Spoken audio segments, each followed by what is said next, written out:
Let's call this meeting to order. Good to see everybody here. Clerk, please call the roll. Chavez? Present. McCann? Present. Donovan? Here. Vargas is absent. Goebel? Present. Aguirre? Here. Dillard? Here. Castro? Here. Bush? Here. Frank? Here. Montgomery Stepp is absent, and Elo Rivera is absent. Moreno? Present. Whitburn? Here. Paul? Here. Chair, we have a quorum.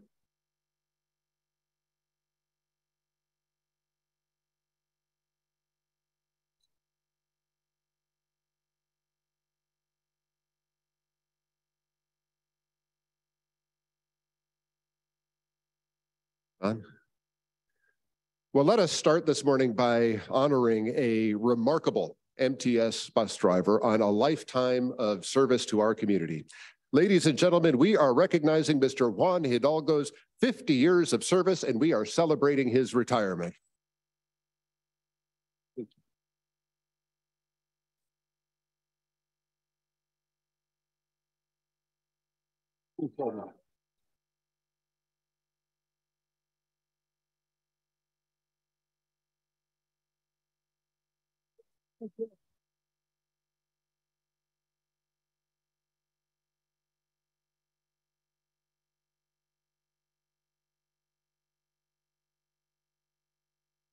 you.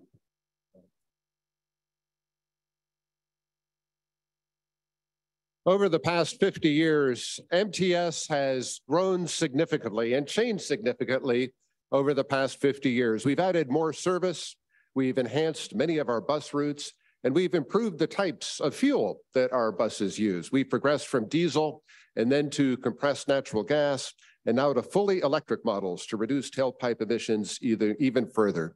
But with all of the positive change that has taken place over the years, it is just as important to have that presence of stability and dedication for our customers, and that is what Juan Hidalgo represents. Ever since he arrived at the Imperial Avenue Division in May of 1973, MTS customers have had a steadfast professional with him behind the wheel. Over his 5 decades as an MTS bus operator, Juan has achieved numerous accolades and achieved important milestones, including recipient of the Million Mile Safety Award, an award given to bus operators for 12 or more years of safe driving, receiving the annual safety award 12 times since its inception in 2006.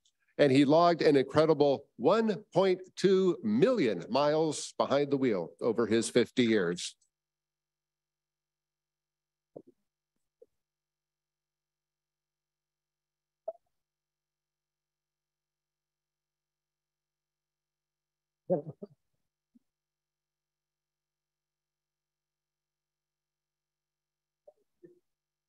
His commitment to being a top professional for the past 50 years goes beyond the 1.2 million miles behind the wheel of a bus. Juan is a friend to many, a leader among his peers, and dedicated to his family and to his faith. Juan, we are so honored to have you here with us today. And on behalf of the Board of Directors, I would like to say that you are an incredible example of dedication and service.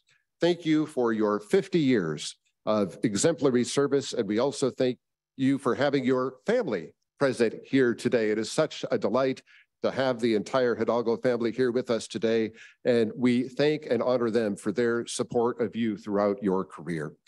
Our MTS staff has prepared a tribute video on Juan's career that explains in his own words what his time here at MTS has meant to him.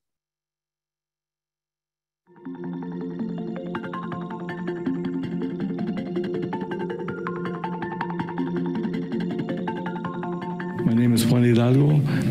I've been an operator for 50 years for MTS. I started as a bus operator in 1973, May 21st. Well, I wanted to become a bus driver because I like people and I like driving.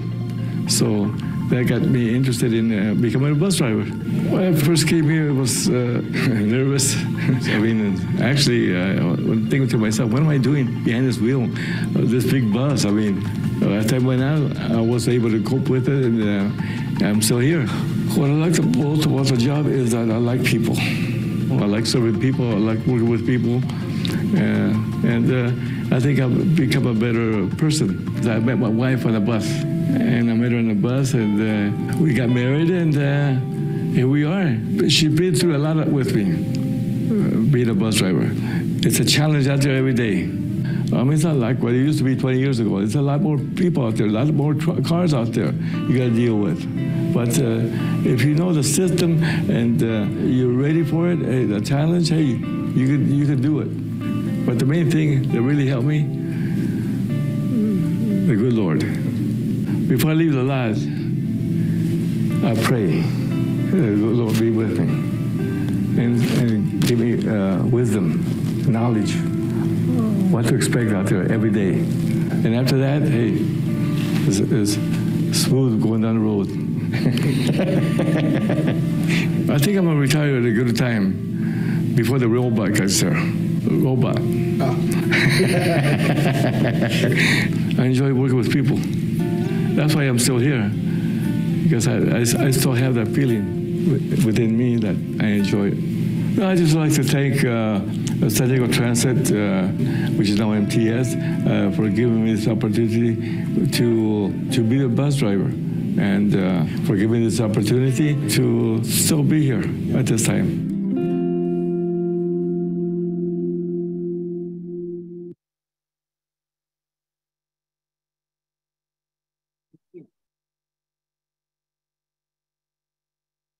Juan, the entire board of directors would like to present you with a plaque to honor you in recognition of your service and in appreciation of 50 years of dedicated service. And we have also a letter of commendation and appreciation from our staff and CEO, Sharon Cooney. Thank you so much for all of your service over so many years.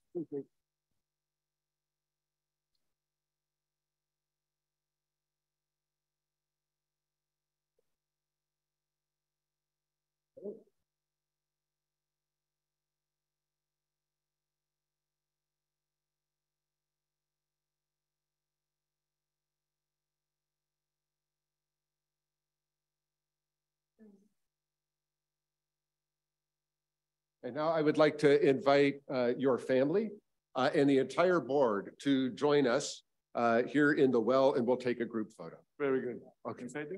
Yes, we'll go right in there.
Oh,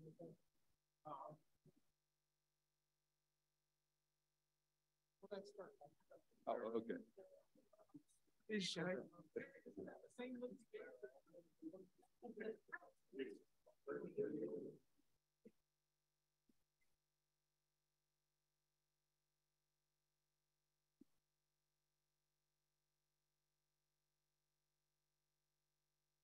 Good morning to all visitors, board of directors, and guests. First I want to thank God for bringing me to this day. May 21st, 1973, May 21st, 2023, MTS, 50 years of service. For over the 5 decades, I have been blessed to serve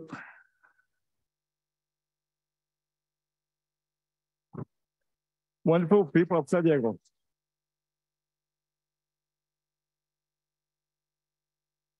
I'm often asked why I stay so long. I could have retired years ago.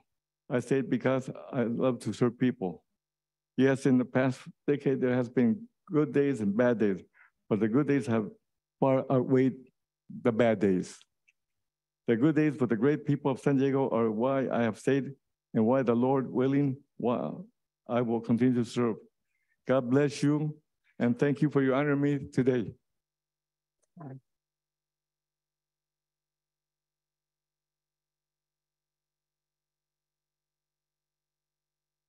Thank you. Thank you.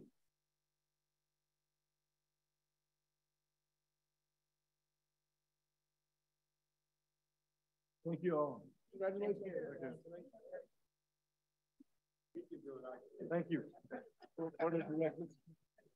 Thank you, Board of Directors.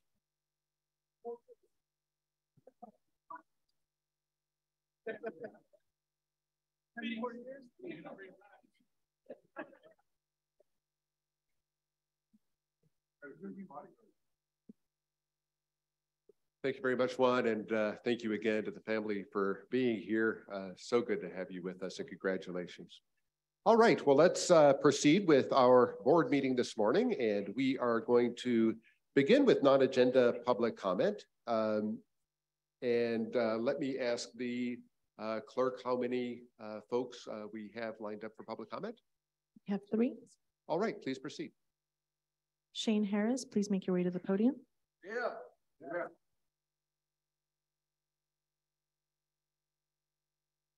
Good morning, board. Mr. Chair, good to see you. I'm here to stand with my Teamsters brothers and sisters and I think one of the important aspects of the issues that our paratransit drivers and our employees, our public service employees who make the city go round have done, what the work that they do is tremendous. And I ask you to consider, as you consider discussion regarding their future, regarding their contracts and their issues, that you think about the moral right and obligation that you have as a board to meet their needs, that you're representing and you're supporting their efforts. The reality is that the split shifts are taking a toll on our workers. And the other reality is that there is just not enough clean bathrooms on the routes for our workers. They deserve that right. It's dignity, it's moral, and it's an obligation that we have as board members.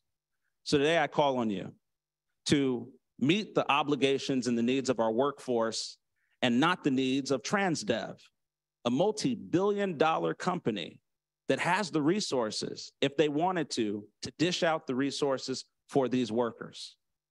Fair wages, access to clean bathrooms, and decreasing the split shifts should be our moral cause and obligation. And so I ask you, as you consider this discussion, oh, I see my 3 minutes never even started. But I'm guessing I got 1 minute. But I think it's important that as board members, as elected officials, that we understand the duty and the responsibility that we have to champion a new cause for our workers against multi-billion-dollar interests.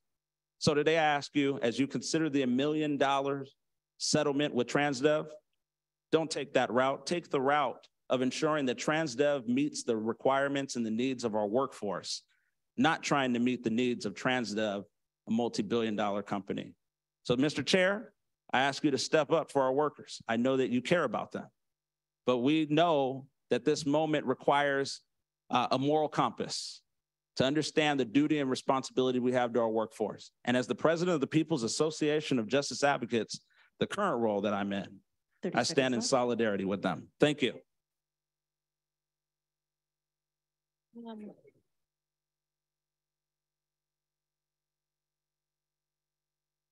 Blair Beekman, please unmute yourself now. Hi, Blair Beekman.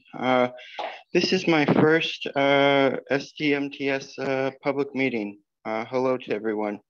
I'm originally from the San Francisco Bay Area, San Jose, and a longtime rider of the VTA system, bus system they have there.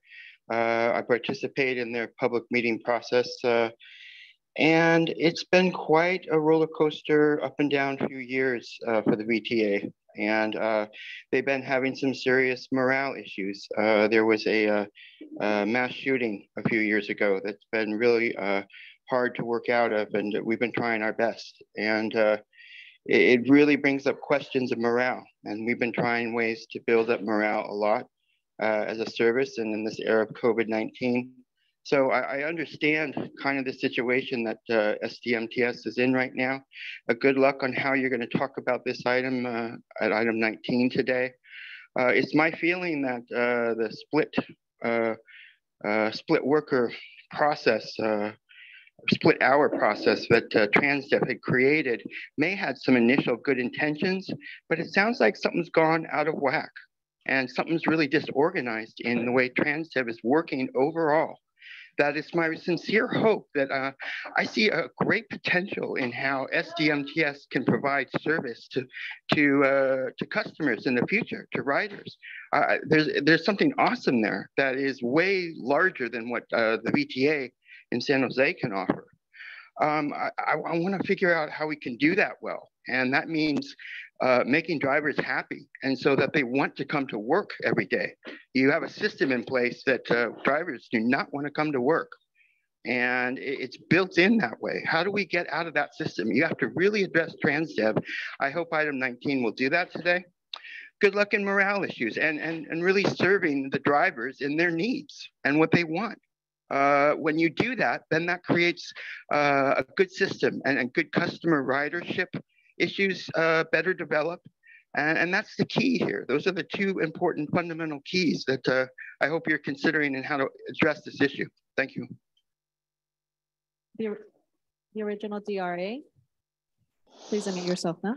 So, yeah, I mean, just with what happened a couple of days ago at City Council, I have no faith that the chair of this board is going to do anything to help these employees. I mean, because first of all, everybody wants to act like it's somebody else's fault that the conditions are so bad when everybody has their hands in that pot. And I mean, you guys aren't even willing to provide any kind of bathroom. The cities aren't willing to, SANDAG isn't, and we want Transdev to, but it's like everyone feels like, you know, it's not their job or there's no money for it. And there is. There are opportunities where you guys can provide it for free and get advertising off of it. It's called JC DeSalle and Outfront.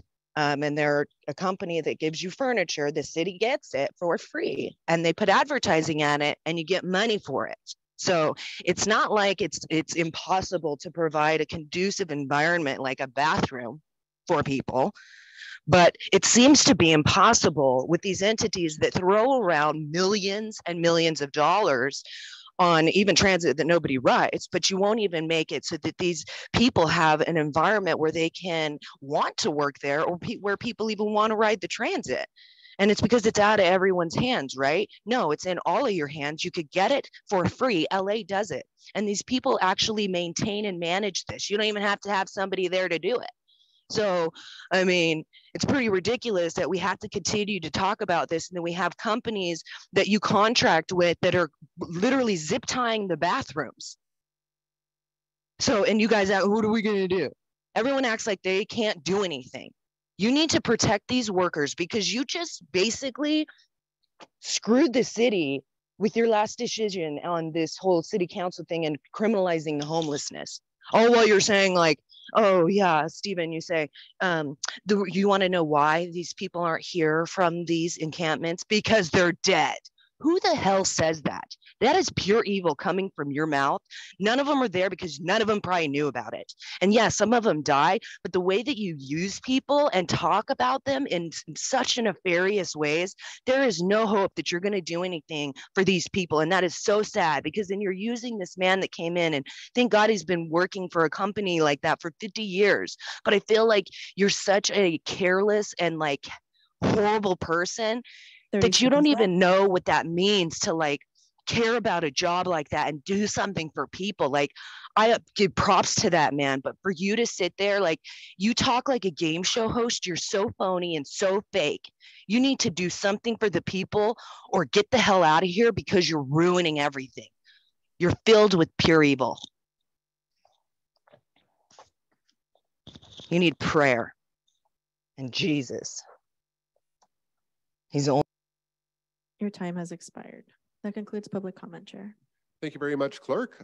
We will now turn our attention to the consent items. Clerk, how many folks do we have prepared to provide public comment on the consent items? We have 8 public speakers only for item 19. Okay, please proceed with the consent item public comment. Thank you. Dwayne Garrett. Before we do that, did anybody from the board want to pull anything off consent?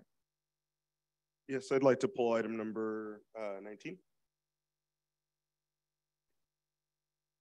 Okay, we have pulled item 19 off the consent calendar. We will now take public comment on the balance of the consent calendar. Do you have a means of identifying who is prepared for public comment on other items? We do not have public comments for any other consent calendar. Okay. Second. We have a motion and a second to approve the consent calendar with item 19 being pulled for separate consideration. Is there any board comment on the balance of the consent calendar? Seeing none, all those in favor of approving the balance of the consent calendar other than item 19, please signify by saying aye. Aye. Any opposed? That motion carries unanimously. We will now take up item number 19. Clerk, is there any public comment on item number 19? Dwayne Garrett, please make your way to the podium.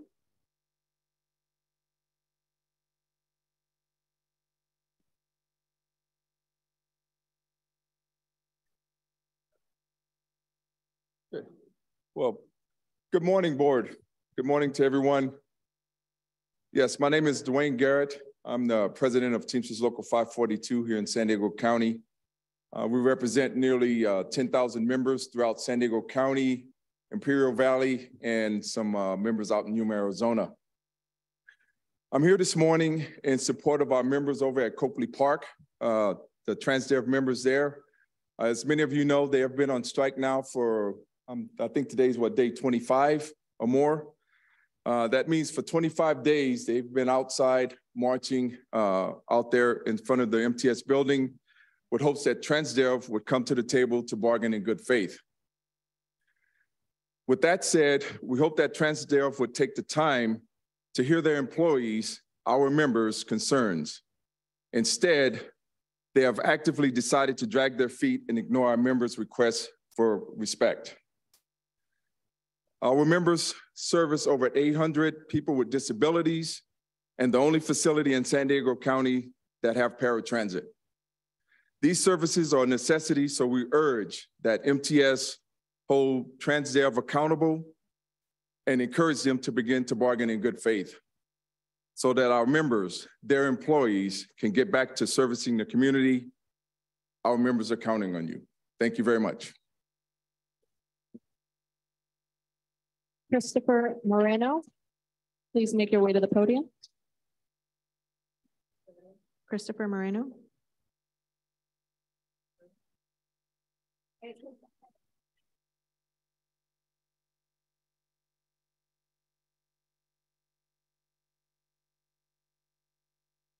Good morning. My name is Christopher Marino. I'm a paratransit operator, and I've worked for TransDev for approximately 3 months. I'm joined in solidarity today by my colleagues and by my brothers and sisters of Teamsters Locals 542 and 683.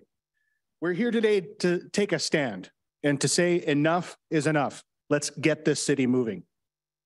In my short tenure as an employee of TransDev, I've been underpaid and underappreciated. I've been overlooked and overworked. My colleagues and I have been threatened and intimidated by the management, and we've been the victims of unlawful and unethical practices. TransDev has a documented history of violating collective bargaining agreements, of violating federal labor law, and violating the trust in the community and their employees and MTS. They continue to act in bad faith when negotiating. As a result, we've seen worker strikes in Orange County for 14 days, in El Centro for 16 days, and ongoing strikes at Copley Park going on 25 days, and Chula Vista South Bay going on 31 days. TransDev's behavior is untrustworthy, unstable, and habitual. For them to hold so much responsibility for communities stretching hundreds of miles is outright dangerous. We as paratransit operators are required to hold a special certification called the VDDP, or Vehicle for Developmentally Disabled Persons. Only paratransit operators and school bus operators are required to hold this certification, yet we are not compensated for it. This certification requires an extensive lifetime background check. This certification takes a deep dive into our personal lives and strips us of any privacy. I would have expected TransDev to be held to the same standard, but for those who are working under their scope, it appears that they are able to walk away from this unscathed. Without accountability, they will know that they can continue this behavior with absolute impunity. For the sake of this community and those who serve it, I implore this board to hold TransDev accountable and to begin to repair the broken trust of its employees and this community. Enough is enough. Let's get the city moving.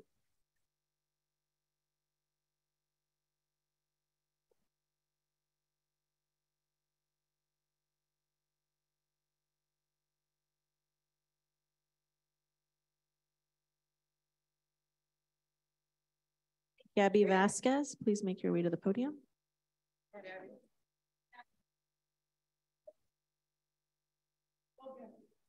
Good morning, boards. Buenos días, mi gente. My name is Gabby Vasquez. I'll give you a little bit of background. I've been a paratransit driver for over the stretch of 9 years. This means I have seen companies that transit operate the blatant lack of trust, respect with my coworkers. And I have experienced has been nothing short of demoralization. The work that we do may not seem overseas to the untrained and unexpected eyes, but the whole of those responsibilities, certifications, and licenses required to transport the physically impaired to the community of San Diego is large. Is safe and will be being to our clients. The community, while we TransDev is healthy in the same light, TransDev needs to be held accountable today because the community needs us today, not tomorrow. And actually, part of the job, let me ask you one thing.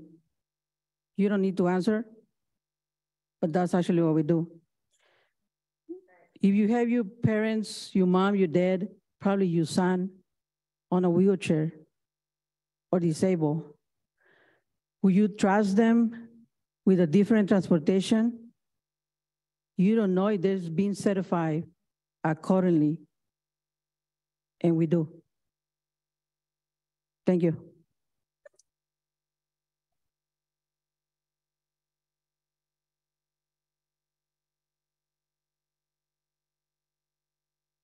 Stephen Flores, please make your way to the podium.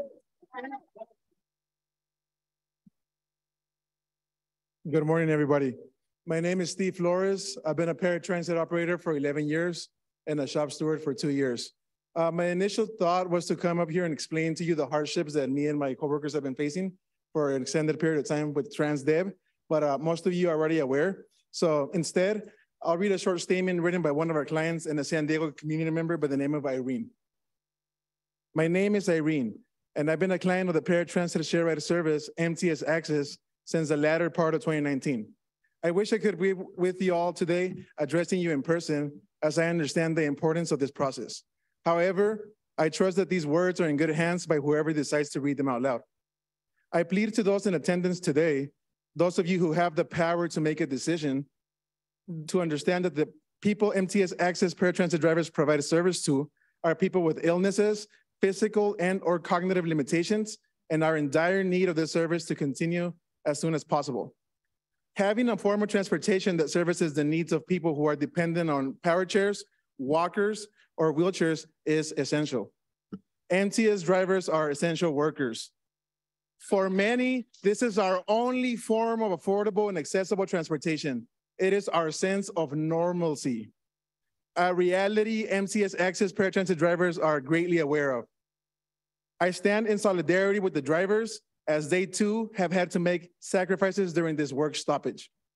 As Irene stated, this interruption of services is hurting not only the workers, but the community members who rely on the transportation that we provide. It's an everyday necessity that has been stripped from the community due to greed. I leave here today in the hope that MTS takes a look and takes action against the company they've entrusted the city of San Diego with. Thank you, everybody.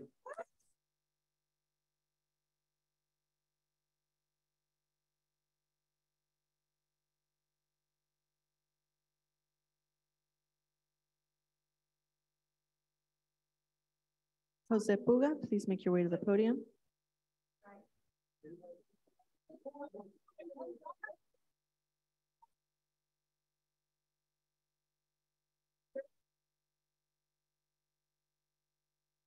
Good morning. Yet here again, another time, a bit more disappointed this time, obviously, because I'll go straight to the point. The $1 million is not gonna fix the issue that we've been telling you guys has been the issue since day one.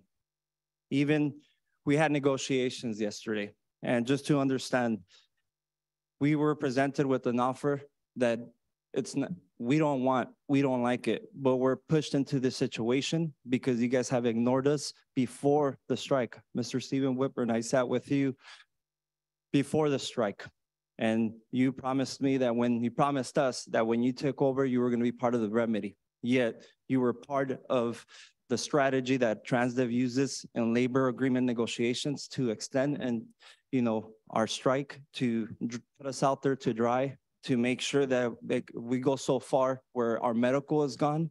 So we are in a spot where we have to take what's in front of us. We don't know if it's going to pass. We will have a ratification date most likely this weekend, and we don't know if it's going to pass. But what I do know is that my members have families that depend on their medical coverage, and we cannot go without medical coverage. That's not to mention the behavior that TransDev did. Talking to the medical trust, TransDev tried to hold back on the payment that they had made deductions from their last payroll period to not have medical coverage for this month. We had to send a letter to that trust to make sure they did the right thing and to let TransDev know that we will act upon those behaviors. And that's the kind of corporation you're letting have these contracts here in San Diego that employ your constituents, your neighborhoods. You guys need to wake up and realize that they're not a good actor. To go even further, the two demographic areas where this work is subcontracted is the lowest, the poorest individuals. Yet, they rely on public transportation. Not only are you, again, taking corporate America's side, and by corporate America, I don't mean America, because TransDev is from France. They're taking our federal tax fund money and taking it for profit to overseas. We should have that money here. These careers should be, these drivers, like that gentleman that retired, they should be proud of these careers. These should be white collar, blue collar jobs, careers. Instead, we overwork them. We don't pay them. We don't give them restrooms. We don't give them shelters. That $1 million is not going to do. Even on the proposal that I put, they said it was a $7 million out of their pocket to provide restrooms, meal break areas, and to pay for the time that they schedule this unpaid split times and extended lunches. So obviously that $1 million is not going to cut it. We ask for you guys to act on it, or we will when your elections come in your cities. Thank you.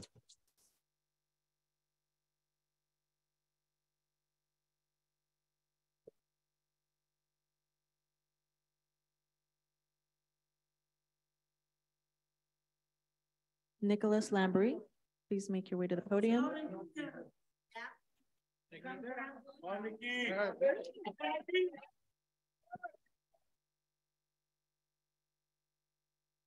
Good morning, everyone. My name is Nicholas Lambury. I've been a driver for Transdev for the past 4 years. I live in Imperial Beach.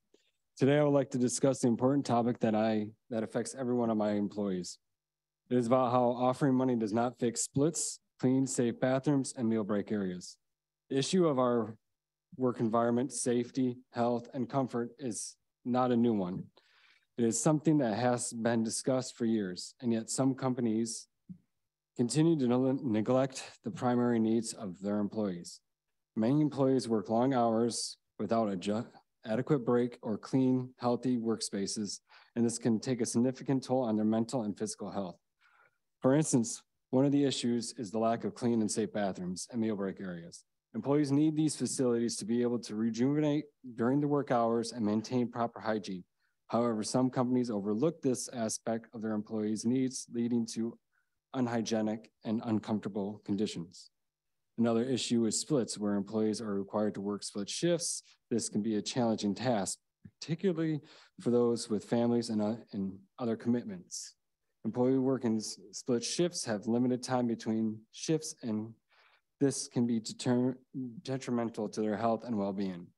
Offering money is not a solution to these problems. It is not a right approach because money alone cannot solve these issues. While monetary compensation can be a temporary fix, it is not a long-term solution to the underlying problem, which is the company's lack of concern for their employees' basic needs. To address these issues, companies must take a more holistic approach. They must invest in their employees' safe, health, and comfort by providing a clean, safe, and hygienic work environment. It is also helped that if Transdev allows their employees reasonable breaks to rejuvenate and take care of their personal needs. In conclusion, offering employees money may seem like a quick fix for the challenge in the workplace, but it's not a long-term solution to the problem. The solution is for Transdev to invest in their employees' safe health and comfort by providing a clean, safe, and hygienic work environment and reasonable breaks. By doing this, the employees' working conditions will improve, leading to higher productivity, job satisfaction, and employee retention. Thank you for listening, and I hope we can work this together and improve these critical issues in the workplace.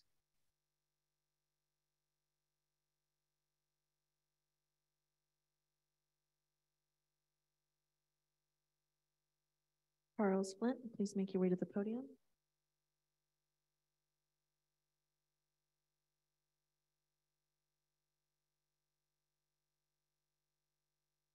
Charles Flint. Yeah.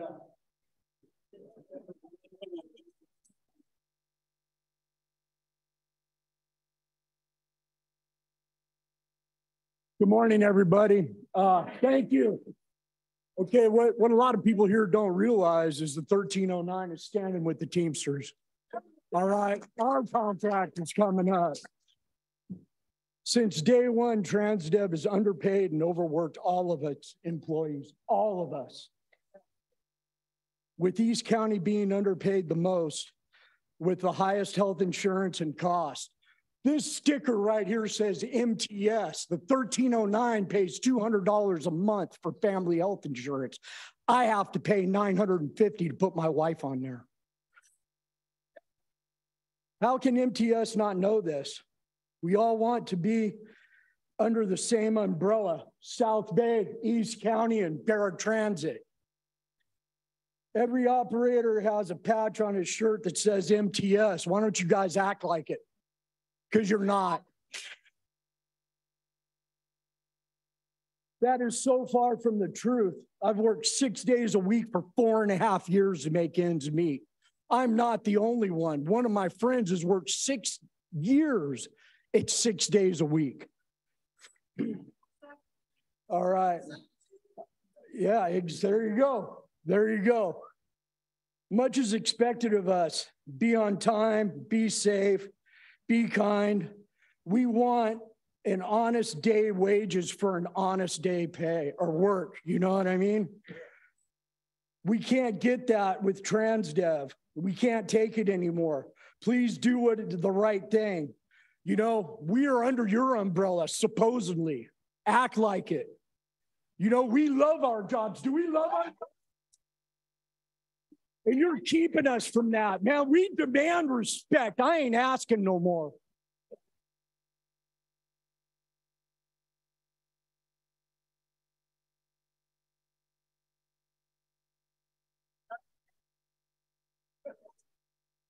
Phone number ending in 3731. Please dial *6 to unmute yourself. Okay, hey, it's Truth. Make sure y'all don't skip my non-agenda public comment again because I had my hand raised. Better take it later. Now we got this contract with TransDev for about $933 million in total. So I'm going to argue that contract should be given to an American company. Maybe one that the strikers would actually like and be able to hold accountable. For now, they're getting another $1 million to deal with this strike situation. It's been going on for quite a while. But what I find interesting is that this item says that the public transit workers already got $2 more per hour back in January.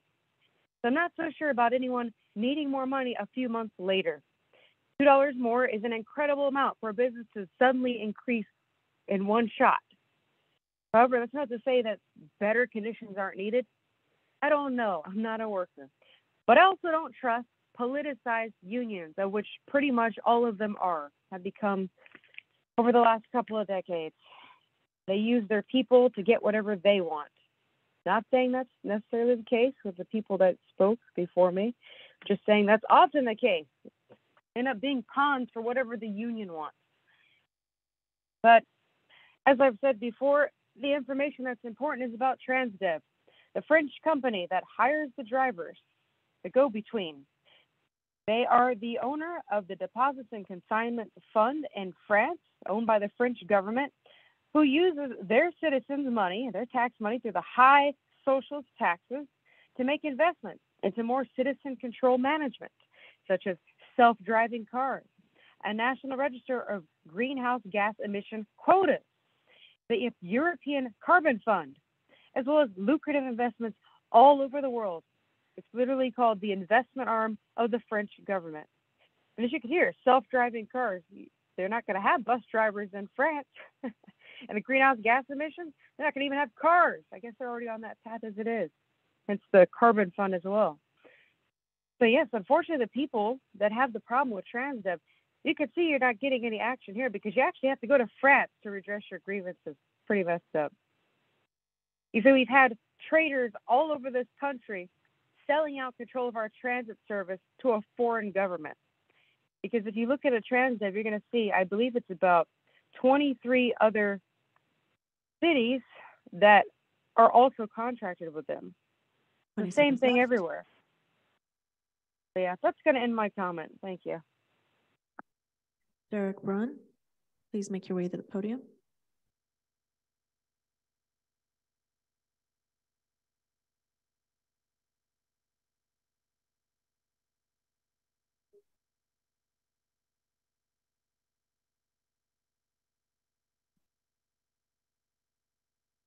Members of the board, first I'd like to thank you for giving us the opportunity to speak here today. My name's Derek Bruin, and I work for TransDev. I have worked for TransDev for 18 years. I've been in the industry for 23 years. Transdev has had a really good relationship with MTS in the city of San Diego for over 30 years, and we very much appreciate that partnership. Transdev is a global company. We operate in 19 countries and in 45 states in the United States. And we do so every day to provide safe, clean, and reliable transportation. And we very much depend on these operators and operators all over the country to do just that. We appreciate our relationships with unions all across the country, as 80% of all of our workforce is in fact unionized. I want to apologize for the struggles that you have had, and more importantly, the passengers have had over the last 20 to 30 days related to the strike. I know it's very much a hardship for them, and I do apologize on behalf of Transdev. I'd like to thank you all for your efforts last week to create a conditional $1 million to settle the Teamsters 683 strike. That's the fixed route contract. As soon as we found out about the conditional dollars, we started having communications back and forth with Teamsters 683. And yesterday we met with them for a solid 8-10 hours. And we did come to a tentative agreement that their executive committee said that they would push relative to a ratification vote in the near future. Of course, that will be conditional upon your approval of item 19 today, as well as the ratification vote in the very near future. Transdev looks forward to a positive vote on that ratification, and we're even going to meet with the union a little bit after this meeting. At least that's the last we talked about the timing of that ratification vote. Transdev, again, very much appreciates our relationship with San Diego and the MTS, and of course, we appreciate our relationship with our operators every day.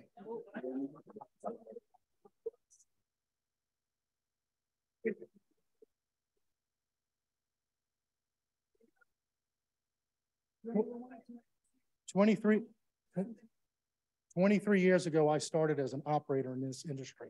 So I understand the job day in and day out, and I still have the CDL to prove it. Again, thank you all very much for your time. Please. All right. We're here in the negotiations. That concludes public comment, Chair.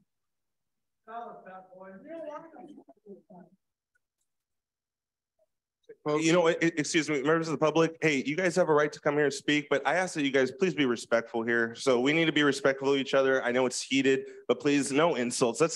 We don't need to be like that. Let's just be real. Talk to us about your issues. There's no need to be insulting. So please, let's try to keep some order here. Does that conclude public comment? That does. Okay, thank you very much, Clerk. And thank you very much to everybody who provided public testimony today. We will take up item number 19. The item 19 that is in front of us would authorize the Chief Executive Officer to negotiate and execute an amendment to MTS's contract with Transdev Services Incorporated for fixed route bus service in an amount up to $1 million contingent upon fixed route bus services being restored no later than June 23rd, 2023. I'm happy to make the motion to approve item number 19. Second the motion. And we have a second by Vice Chair Goebel. Do we have any discussion on item 19? Member Elo Rivera. Thank you, Chair. First, I want to send my appreciation to the workers who've shown up and shared your stories. I know it takes a lot of courage to stand up to your employer. It takes a lot of courage to put your paychecks at risk. We see that, we respect it, and we hear you. We also recognize the impacts that this has had on our riders, which are considerable, and I know that is not lost on the folks who are here today. I want to ask a couple questions about how we can be assured that this $1 million is going to be used in the way that we intend. Sharon, I don't know if you'd like to speak to that a bit, and then I will have some questions for the Transdev rep as well. Yeah, I mean, I think it would be probably better if Derek spoke to that first, and then I can add to that. Sure.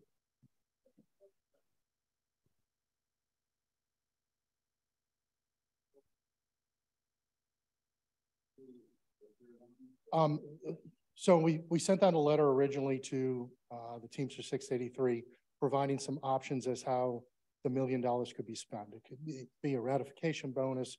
It could be, in the case that they actually agreed to yesterday, would be a premium for splits over 2.5 hours. The union reached back out, hey, can you give us the math on how this works? We provided a breakdown of each of the 3 different options that we provided. Again, we were fine with however they wanted to split the $1 million up. They came down to yesterday in negotiations to the 2.5 hour split rule. Thanks. What was TransDev's revenue and profits last year? In total, I'd have to get you that information. I couldn't tell you that offhand. I don't know if you're speaking nationally or just on this project. Internationally, it's an international. I would have to find that out. I don't know. Okay.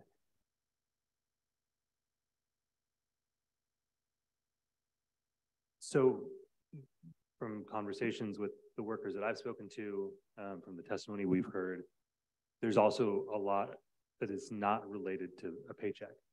That's just about being treated with dignity and respect. No amount of money, in certain circumstances, no amount of money can pay for that.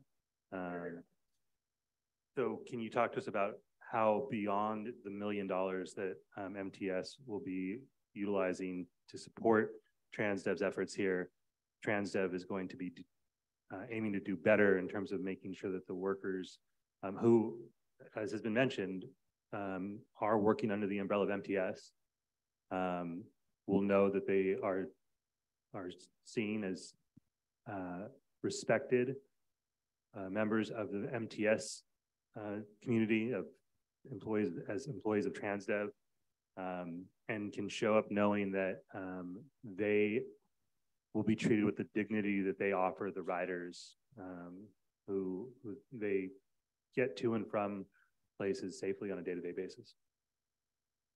As a company, we make sure that the operators have every opportunity to come to us. We have open door policies with all of our general managers, all of our managers, if they're having any problems. And of course, they also have a grievance process in their collective bargaining agreement if they feel like they're being mistreated or there's something specific that's going on that they don't feel comfortable with. We did set up we did agree to a committee related to bathrooms. That has been a big issue. We actually even made some additional offers that were turned down because they didn't feel like it was necessary relative to the restroom issue. But again, we have an open door policy when it comes to anything. And all they have to do is walk in the door, talk our general managers here from 683. And look, we're a perfectly good open company day in and day out. I've worked for this company for 18 years. We're as good as there is in this industry. And I understand their frustration day in and day out. It's not an easy job. I once did it. It was much easier 23 years ago when I was doing it day in and day out. But we have an open door policy. If they have a problem, they can come in, they can talk to us. Split shifts is a reality of the industry, right? It's across the board all throughout the United States. We did reduce the number of split shifts that we will have from 25% of the work down to 20% of the work. And based on the $1 million that y'all may provide, we provide a premium on top of that. And I can speak from the MTS perspective. We have contract services staff within MTS that monitors how they are relating to the workforce, and things like bathrooms, we monitor that.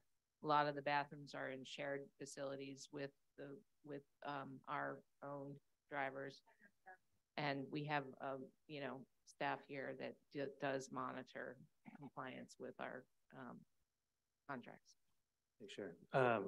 I appreciate the response, but I will also say that in that response there's something that's somewhat telling in that, when I ask about dignity and respect, the first things that are mentioned are grievance process and what someone can do when they're not feeling treated right.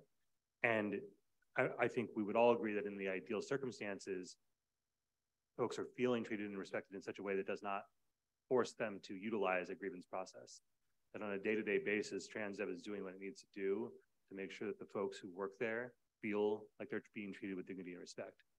Obviously, it's good to have processes when that's not being met, but I'm going to ask again what TransDev does on a day-to-day basis to make their employees feel like they are respected, and how, given that it is clearly not the case right now, how TransDev is going to do better to ensure that the folks who work at TransDev feel like they are respected by TransDev and therefore respected by MTS.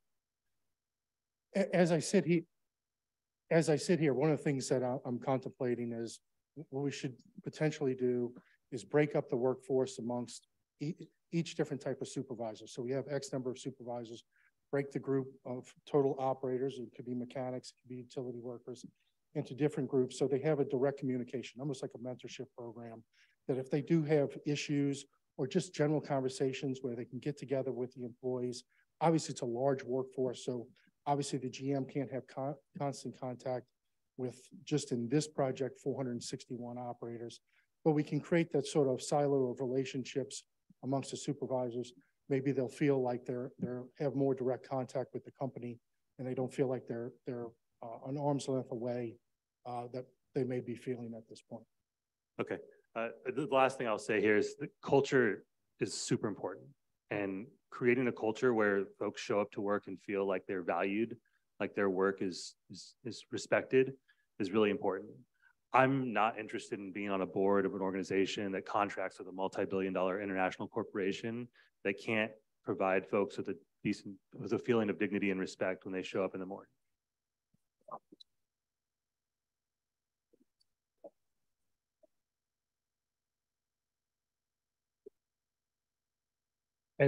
And so while I'm appreciative of thinking about processes to improve, I hope that TransDev reflects hard on the culture that you all have created and how you can shift that so that folks, again, on a day-to-day basis, on a consistent basis, know that their work is honored and that they are treated as with the dignity and respect that every single worker deserves.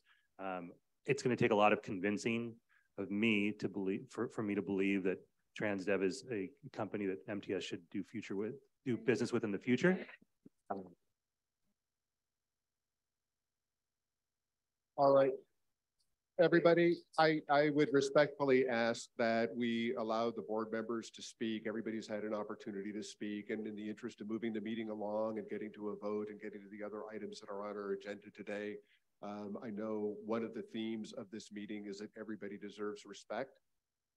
And I hope that we all will, going forward, treat each other in that vein. So thank you. Thank you, Chair. That concludes my comments. Thank you. Thank you, sir. All right, thank you very much, Member Elo Rivera, and let's go to Chair Pro Tem Montgomery Stepp. Thank you, Chair. I also want to thank everybody for being here today. I'm not going to support the motion. I haven't previously, I won't today. I think that there's a larger issue here, and that we at some point as an agency need to figure out what we're going to do with TransDev. I have requested and will also request here that we hire an outside party to do a comprehensive study on what it would take us to bring our workers in-house. We need to explore that. And I know, Chair, in the interest of moving the meeting along, I'll just keep talking. One of the major reasons for this is that public agencies are supposed to keep the people at the core of and center of what we do. It is only natural for corporations to focus on a bottom line. That is just the way it is. We have to respect that, and we have to bring that into this conversation. Public agencies, I believe, have a better opportunity to serve the people that work for us, work in this region, but also the riders. And so at the very least, we need to know what process that would take and what it would cost us. I know that it won't happen overnight, but I think we at least need to know what's on the table. So I've advocated for that previously. I will do that now, and I know that it won't be a part of the motion, but I would just ask if we could get that commitment from staff. We could definitely find out what that would take and see if it's within my authority to do that. Okay, and then if Meaning not, my how much it costs. Right. Yeah. Okay. And if it's not, then can we bring it back to the board? If the board wants me to do that, yes. Okay. We do. Okay. Well, I would just request from the chair that that come back to the board if it's not in the authority of the CEO. Okay. All right. Thank you very much. That is all. Thank you. Thank you, Chair Pro Tem. Member Aguirre. Thank you, Chair. I want to align myself with Council President Pro Tem Montgomery Stepp. I think that we should take a hard look at that because I actually visited the workers and heard firsthand all of your concerns, your very serious concerns, and I find them egregious, frankly. And I am sorry that that has been the case because nobody should have to work in those conditions, having no restrooms to go to, having to work these split shifts, you know, that you end up 15, 16, 17 hours away from your family. You know, the whole issue about not having even shade, working under the sun, and we've heard many of your concerns. And I just want to let you know that we hear you, I see you, and we want to make sure that you all are able to work in a dignified way and that you are treated with respect. So to Council President Pro Tem's point, I think that we should take a hard look at that and have a comprehensive study to see how we can bring in our workers here. And for that reason, because I don't think the $1 million will help get us to where we need to be, is why I won't be supporting that motion. And I also have a question: is why don't we have 542? Why don't we have the local 542 being considered today as well? Why only 683? Because they're still at the bargaining table. Okay. And where are we with that?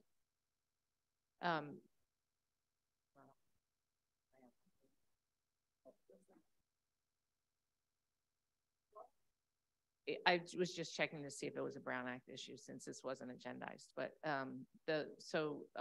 in the event that we have any other items to bring forward related to 542, we would do that.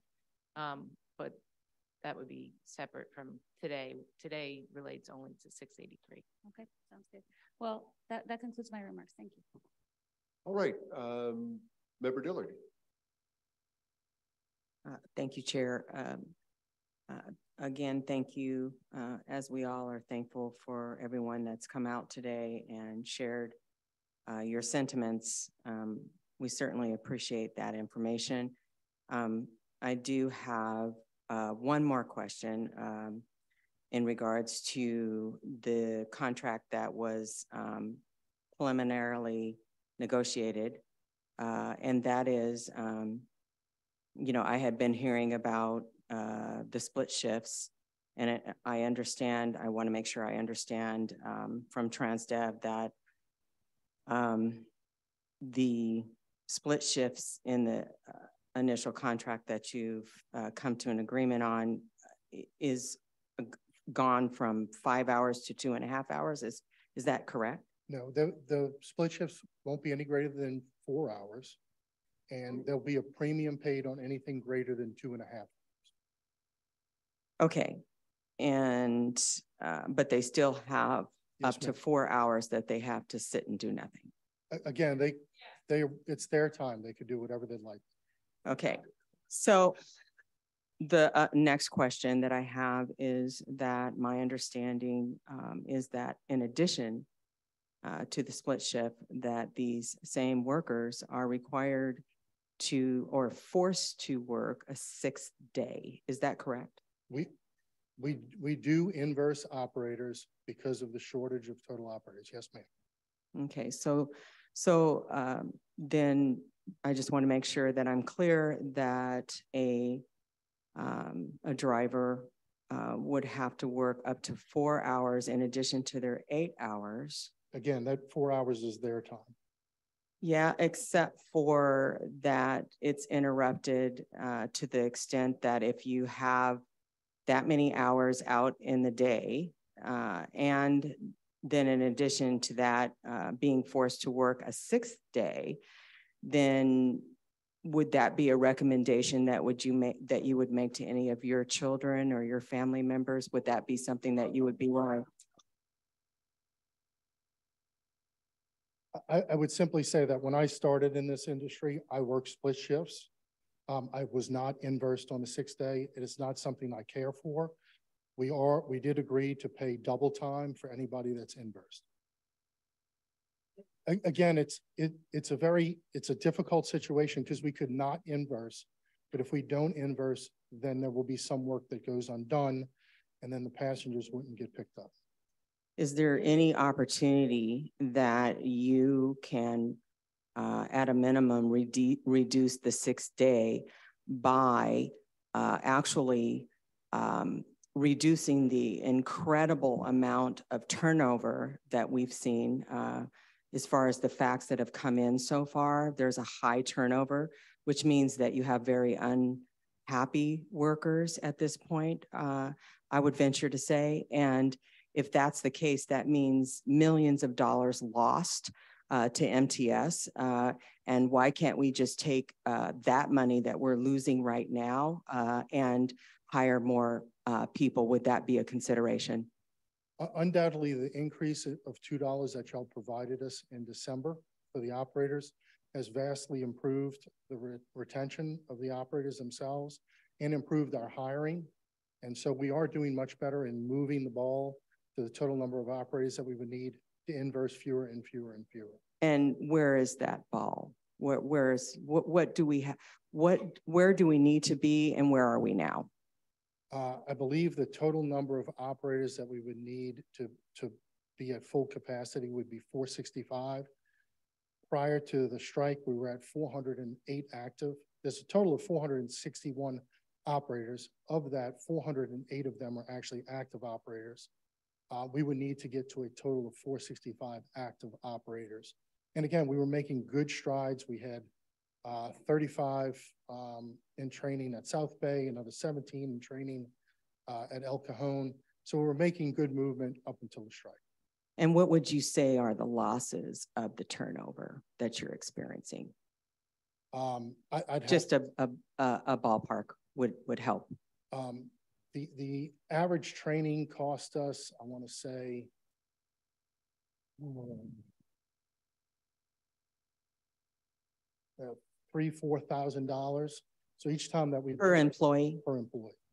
So each time we lose somebody. And so just with this current union that you have pre-negotiations with, the losses are almost 300 just for that one union. No, approximately. I know the media had stated that. That is not correct.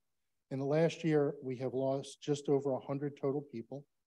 The vast majority of that are in the actual training period itself. Somebody gets a background check that comes back that's negative, that we can't hire. Somebody fails a drug test. That's the major component of it. Terminations themselves or people that quit is a much, much smaller number. So with all due respect, are we talking even 4,000 times 100? I would say more like 4,000 times 40. Still a substantial amount of money. Well, you just told me that you lost 100 people. Again, you're going to lose a certain number of people in training because they can't pass a drug test or can't pass a physical or can't pass the a background check. With all due respect, I just want to ask you this one last question. Sure.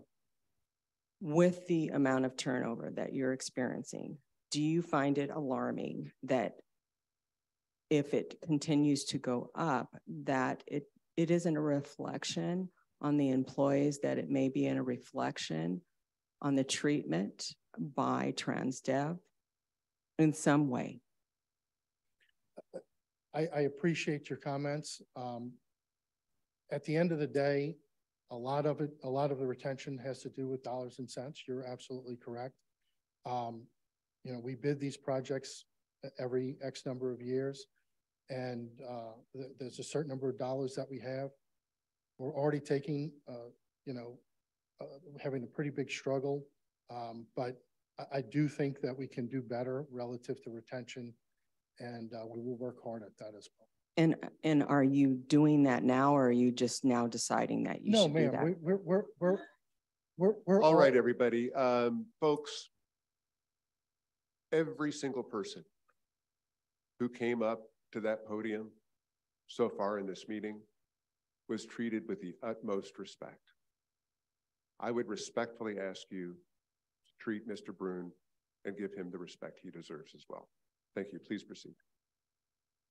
No, look, we work hard every day to keep people employed, okay? It's not an easy job. Undoubtedly, it is not an easy job. Split shifts make it a difficult world. COVID has created a situation where it's very, very hard to find people, and there are even more opportunities out there that maybe were there before COVID. So again, your additional $2 in December has helped. The wages that we have offered for July 1st should help. We hope that the premium that we're going to pay on the split shifts will help. We hope that the double time that we're going to play on the inverses help. All we can do is work every day as hard as we can, provide good service to the general public. Thank you. Thank you, Chair. All right. Thank you very much, Member Dillard, Member Hall. No, that's just speaking again. Just a quick question on the bathrooms. What are you doing to solve that problem in the break rooms? So a couple things. In 2 negotiations ago, we have already agreed to a tentative agreement to create a committee where both the union and TransDev management would be at the table to discuss bathrooms, bathroom issues, how do we improve stuff to that effect. 2 negotiations ago, we offered that again. We stated that we would buy X number of restrooms. We would pay for the union members' time at the committees. We could do meetings every month until we felt like we got to a level where we were comfortable. And then we would move to like a quarterly meeting or something to that effect. We would buy 20 additional bathrooms. We'd place it wherever they would like. And by buying bathrooms, are you talking porta potties? Yes, sir. Or are you talking the really nice bathrooms? No, it would be porta potties or relationships with storefronts that were willing to allow us to use bathrooms. Of course, those are always a struggle because they tend to be closed early in the morning and later at night. So are you actively trying to find, like, let's use my city, Santee, El Cajon, La Mesa?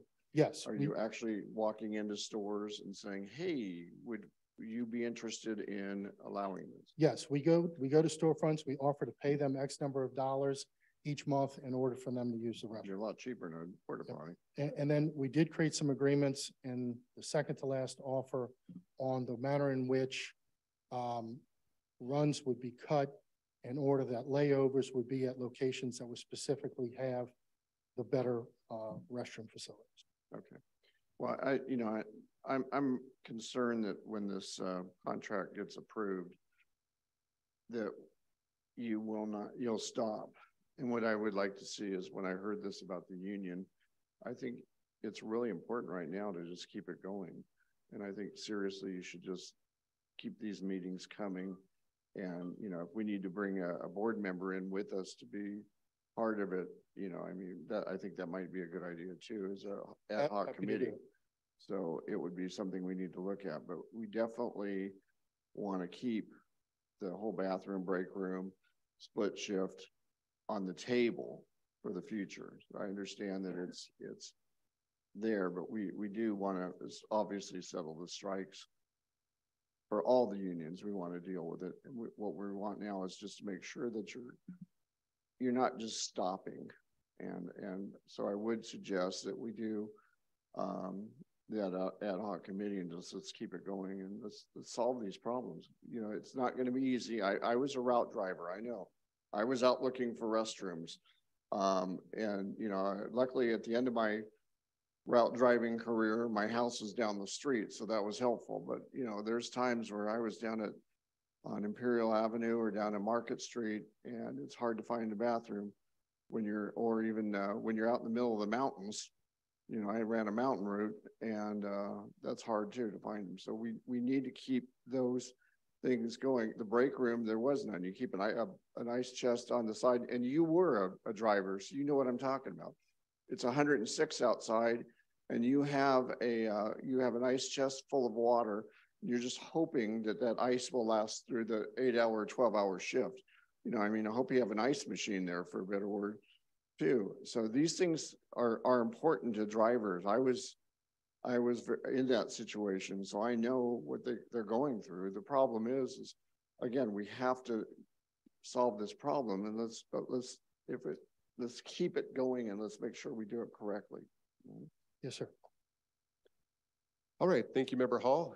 Is there any further board comment? Member Moreno. Thank you for the presentation, and also thank you to all the hardworking Teamsters and ATU members in attendance today. I truly appreciated hearing your voice. My name is Vivian Moreno. I'm a council member in the city of San Diego. I have the honor of representing the South Bay. My district is split up, but that's the South Bay is the community. South San Diego is who I represent. So I believe that the response from MTS to this strike has been underwhelming, to say the least. I think this board should have acted well before we entered the 4th week of no bus service for the entire South Bay. The staff report says that contracting with the private business to operate fixed route bus service is an industry best practice. This is really hard for me to believe right now, because is it an industry best practice to have a complete suspension of bus service for over 4 weeks? Could the suspension of bus services in the South Bay, while buses are running as normal through wealthier neighborhoods of the city of San Diego, be grounds for a Title VI complaint? Should I ask a constituent to file a complaint against MTS? Assuming TransDeb refuses to do what it takes to provide the services that are contractually required to, what recourses does MTS have to restore bus services in the South Bay and East County? Given that MTS owns the bus maintenance facilities and the buses, would it be possible for MTS to hire more drivers to operate these buses to restore the services? I think this sort of split shift that TransDev forces drivers to endure is a relic of the past. You cannot ask a worker to wait around for 4 hours in the middle of the day without being paid and expect things to just go smoothly. Likewise, I'm increasingly convinced that contracting out bus operations is also a relic of the past. MTS has a history of treating its bus drivers very poorly. MTS does not offer pensions to its bus drivers, even as it offers pensions to its executives. This is something that I've been bringing up for 5 years. I believe that MTS made the decision to contract out bus services as a way to further squeeze drivers to reduce costs. And after this experience, I think that the chair should absolutely bring an item forward to the board to discuss transitioning away from purchased transportation as quickly as possible. Also, I am concerned that we could be dealing with our own bus strike very soon. And I would encourage and have encouraged Chair Whipern to schedule a meet and confer with ATU to ensure more MTS drivers don't go on strike over similar issues.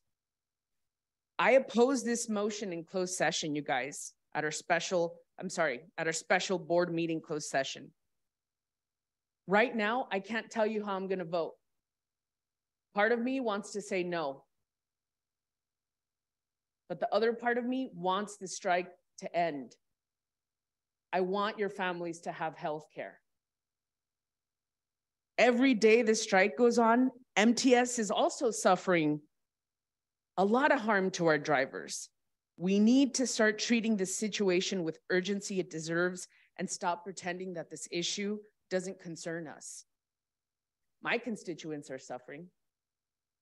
Kids can't get to school. People can't get to work. My staffers can't get to work. Seniors can't get to their medical appointments. My brother that rides paratransit is having difficulty. This is having a devastating effect on ridership today and into the future. Every day the buses don't run, we send the message that public transit is unreliable.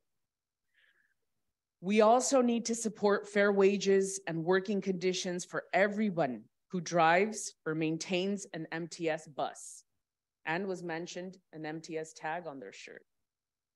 Our workers and our customers are suffering, and MTS has a duty to make it right. So once again, thank you to all the workers for showing up, for standing strong. I still don't know how I'm gonna vote, you guys. Oh, no.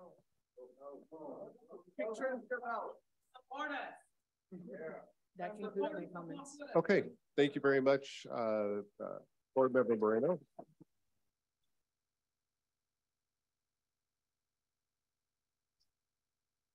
Board Member Bush. Yes, thank you, Chair. And I just have to, from the bottom of my heart, I thank you workers so much for coming out here and coming to speak to us and sharing your stories and everything that's going on. I got to say, I'm so proud of each and every one of you for coming here and standing up. I know it's not easy to do. I used to be, I am a worker right now. I have 2 jobs. I have my city council job and I work full-time at MAC. So I know what that's like. I know what that hustle is like. I know what it's like. I used to be a union organizer too. And so I'm just so proud of you guys for being here. I want to say that honestly, I do wish that we, our board, and you had met and had this conversation sooner. So because it shouldn't have got to this point. Our riders are suffering. In National City, we have the highest ridership per capita of any community. And I'm telling you, our riders are suffering, and it is not your fault. And I don't blame you all for not coming to us, but moving forward, let's have this conversation more. And I asked my colleagues and my board members, because there's a disconnect up here. And, you know, in the comments, you know, sometimes the comments get kind of crazy, the public comment, but they're right. We sit up here in literally an ivory tower. We're protected by security. Think about that. We have access to bathrooms. Our workers don't, and that we should be ashamed of that. We should be ashamed that we're not taking care of our employees. And I'm not interested in having this long drawn out. It's not about pointing the fingers. It's about accepting responsibility. It shouldn't have got to this point. And so I thank you all for coming here. I want to ask us to, so I also don't know how I'm going to vote, and I appreciate my colleague member Moreno, all of her comments, because part of me, once we need to end this, and we need to end this as quickly as possible. But I have questions, and if I could have Mr. Ruben, no, the transit, Mr. Bruin, if Mr. Bruin, I just wanted to talk to you two and have some questions. I want you to know, just for me, my goal is not to just remove you guys and kick you guys out. You and we haven't had a conversation. I would have liked to have a conversation earlier. So let's talk moving forward, because I do feel like there's a lot of miscommunication and we're not getting TransDev's side of the story either. But I do have concerns. So I do want to, I don't mind us spending public resources to support you all, but then I have several follow-up questions, right? If you guys are a multi-billion-dollar international corporation, to me, you guys are saying you can't afford to do this. And so we just are, as a board, our organization, we approved $2. And so now, like, I'm seeing this increased public subsidy. So what it tells me is that then the system, what we have, this agreement, it indicates to me it may not be working. And so I do support taking another look into this into long term. And that's not against TransDev. I just have questions. And so if you could answer me this. So you guys are a multi-billion-dollar corporation. Member Elo Rivera asked you what your profit margins are. I don't know if you got a chance to research that. I would like to know that. I'm basically trying to figure out, before we spend our public dollars, I don't want to just throw money at a problem. I want some accountability. I want to know that you guys can't really afford to do it. So I'll give you an example. I went to this APTA conference in Minneapolis this April. It was great. You guys sponsored it. And thank you. I appreciate that you all rented out the Viking Stadium, and we did a really nice tour. We had a really fancy dinner, and we all drinks paid for. It was nice, and TransDev sponsored that. So things like that, though, I'm not against you guys having conferences. Conferences are good, but it's like, if you can afford to rent out the Viking Stadium, right, or do a tour, that's, I'm telling you, I was on the field. I'm telling you, I went. So if you can afford to do that, why can't you afford to, you know, pay the workers? Why are you asking us? You know, so could you just that part? Can you answer that? Yeah, the only thing I would say is I'm happy to meet with any board member anytime. You know, as far as the dollars and cents, and I'm happy to get, I'll send the CEO our financials, pass it around. This project is a very difficult one for us. We have struggled a good bit financially. Now, don't get me wrong. And I'm sorry, when you say this project, you're talking about the San Diego region project, compared to your other? Every project's different, right? Every project is bid separate. We have struggled financially on this project. That being said, at no point did we look at our bid and say, oh, well, we're going to squeeze this out of this person or that person. Did not happen, okay? Our wage proposal is exactly, actually, it's a tad bit more than was in the bid, okay? So again, we try to make these negotiations based on the tender that we put forth to the agency. I can get you our national numbers. I can get you our global numbers. Happy to do that. I'll coordinate that through your CEO. At the end of the day, some of these issues, for example, splits, okay? We ran the numbers. If we were to reduce the total amount of splits from 4 hours, right, down to 2 hours, it would cost an additional $3.5 million, okay? $3.5 million that we do not have to do that with, right? So again, we're happy to have any conversations with anybody about any of these components, because I understand the councilwoman had mentioned that splits are a thing of the past. And there may be some truth there, right? As it's harder and harder to find workers, companies like ours or our MTS, they're going to have to find ways to make the job a little bit better day in and day out for workers. We undoubtedly lose workers because they get here and they find out they have to work a split shift. In general, it's a good job, it's good health benefits. There's a pension involved. We expanded the amount of money that we pay relative to pension. Again, happy to meet with anybody. I will get you all the financial numbers. Don't want there to be any idea that we're not open about that. Thank you. I really appreciate that, and I'd love for us to meet. And then my other question, so MTS staff told us that we were cautioned not to meddle in the negotiations, right? Because at the end of the day, it's Transdev has contracts with a local 683 and 542. So, but I'm having some struggle here because this is, you know, this $1 million now in the middle of your negotiations in a way is meddling. So my question for you is, do you feel like by us as board members, does Transdev feel that us as board members, by getting into the details about split shifts, about wages, about bathrooms, do you feel that that is meddling into your guys's negotiations or contract process? When it comes to negotiations, we can never direct bargain with the employees themselves. So we're bargaining with the actual executive committee of the Teamsters. The same way, we're not supposed to have outside influences come in. Now, undoubtedly in negotiations throughout the country, you'll be at a situation where you'll get to an impasse or to the end of the road. We can go to a client and say, look, we're willing to do this, but we're not willing to do that. Are you willing to provide additional dollars? In some cases, the clients are willing to provide additional dollars. If there needs to be a more generalized conversation about split shifts or bathrooms or all of that, in my opinion, should take place well before negotiations. And if there's a different pattern in which one wants the service to operate from, right? I don't expect myself to walk into a negotiation knowing that the splits that I've been working under the premise for the last 23 years of my career, all of a sudden that's no longer on the table. Again, maybe a reduction of them as we're going from 25% to 20%. And most of the time in negotiations, there's modest movement and modest movement and modest movement towards better gains. Moving from a 4-hour shift to a 2-hour shift, again, it's $3.5 million a year. There's, with extensions, I believe there's 7 years left in the contract, 6 years left in the contract. You're talking about $20 million. So it would have to be a broader conversation, in my opinion, pre-negotiations, if the board had a different desire to see what work looked like.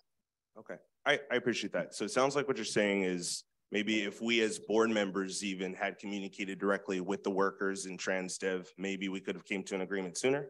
Is that fair to say? Again, you can answer questions. It's okay. Just speak. I get that. You can.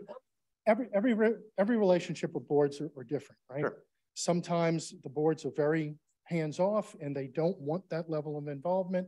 Sometimes they want a great deal of involvement. Got it. So every relationship is different.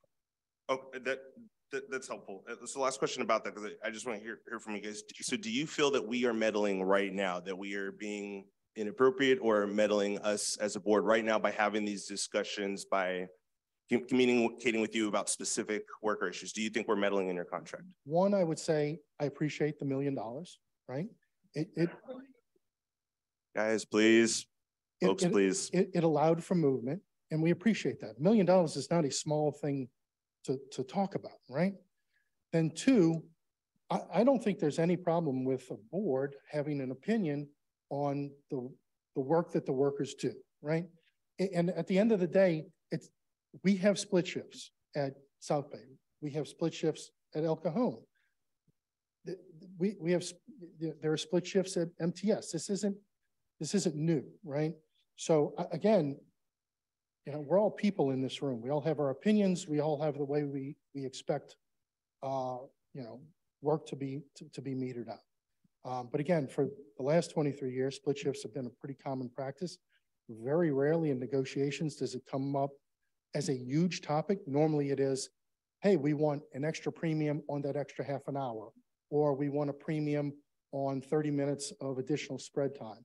It's not this, hey, we want to go from 4 hours to 2 hours and we need another $3.5 million a year in order to accomplish that. Okay, that's fair. Something different. I get it. So, no, well, I mean, that's, I think, all my questions for you, but I do appreciate you coming here and answering the questions. I hope we can have more of an open dialogue. So I do understand that in the past, us as MTS, as a culture, we have been kind of hands off. And I think it's time for us to change and do things differently. I'll say on the bathrooms, all of you know, meeting after meeting, every single one of you know how much I've been bringing up bathrooms. I did have a conversation with the chair, and I brought forward. I do appreciate TransDev on a committee, but a committee isn't really solving the issue. So I do think we should take some action at the next board meeting, whatever process that looks like according to our bylaws, on bringing back some kind of committee to address bathrooms. To be clear, it isn't just MTS's issue, it is a city issue. So the city, national city, we need to be doing more, investing more. TransDev needs to be doing more. So it's a partnership. Maybe we should involve the county and the Department of Public Health, because they have started talking about bathrooms being a public health issue. So I think it's an all hands approach. I will say I've also heard from employees, from contractors, which I still view as our employees, the Teamsters members, that when they've been on shift and they've tried to go to bathrooms, they've been denied by our employees. So I get that those are anecdotes, but they're important. And I think, you know, sure, there's might be different situations, but I'm hearing that constantly. And just, I'm hearing even a lack of like respect of how MTS, how we other the contractors. And I do view us all as one, even though they're contractors, I do view us as one team. And so I think that's kind of like the respect and the culture shift that we also need to make too. And I am going to ask the CEO, please take the bathrooms issue more seriously. If you need board direction, then maybe we as a board need to direct you to do that, but I don't feel like you're taking it seriously. I remember one of our last meetings, I brought up bathrooms and capital improvements, and you said, so what, you want me to spend $3 million on a bathroom? And Sharon, you know, you were dismissive on that. And I felt disrespected, and not even just for me. I felt that it was disrespectful to the workers who are struggling. It was disrespectful to our riders who are also struggling and need access to bathrooms. So I'm asking you, Sharon, as our CEO, to please take the issue of bathrooms more seriously, be creative. It doesn't all fall on your shoulders. We as a cities, we need to do more and help, but let's please take the bathroom issue more seriously too. Thank you. Thank you, Member Bush. Member McCann.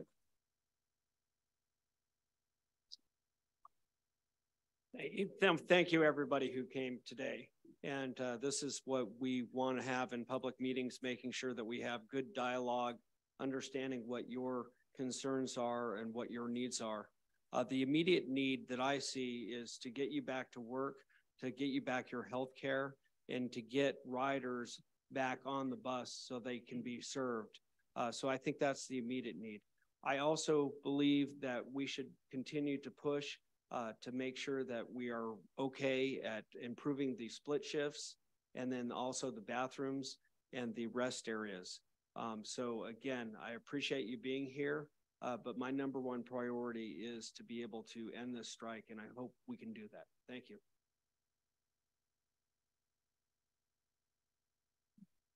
Thank you, Member McCann. Member Gastel. Yeah, I also want to thank everybody who's here, and I want to thank everybody for talking about what's real. The bathrooms is a serious issue. The split shifts are a serious issue. And the driver shortage, the persistent driver shortage, not just for TransDev, but for many different aspects of the transit world is very real. We have in front of us a situation where the union and TransDev have a tentative agreement. And if we support the $1 million, that goes into that is part of the tentative agreement. If the workers don't support the tentative agreement, that's their right. That's their right. And if they don't think it's a good deal, that's their right to vote it down. It's not our job to say if they should support it or not. In my view, the $1 million is relatively small in the scheme of things, but it's an effort to help end the strike. Everybody has suffered from the strike. Nobody is winning this strike. And I think I'm going to vote for the $1 million. I'm not thinking it's a solution, but I'm thinking it's real. I'm thinking the tentative agreement is real. And I'm thinking if the workers vote for the tentative agreement, then $1 million is a small help. And I can't tell the workers how to vote, but I can support $1 million. It's a genuine effort to try to end this strike. Nobody is winning this strike. Everybody is losing this strike right now. Thank you. Thank you very much, Member Gastel. Any further board discussion? All right, well, let me just say that generally speaking, I am not and never have been a fan of government agencies contracting out government services. And this is exactly why I have always had grave reservations about that practice. We've heard a number of reasons here today, both from the working families that are here and from the board members here about the challenges associated with government agencies doing that. And one of those challenges is that once a government agency contracts out a government service, the government agency has some limits on its control of the contract after that. I will tell you that members Elo Rivera and Montgomery Stepp and Moreno and I, in our capacities as City of San Diego council members, have really worked to improve the salaries and benefits of City of San Diego employees. And I think they would tell you that too. But that is something that is within our control. And I know that many of the other board members up here in their capacities as officials with the cities that they represent have worked similarly and directly on behalf of their employees. This contract predates many of us on this agency, on this board.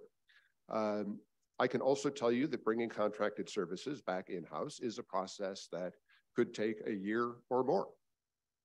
This action is intended to do something that we as board members can actually do ourselves right here, right now, to improve the situation for you and to improve the situation for the customers that everybody in this room is here to serve, even if we can't fix everything immediately ourselves.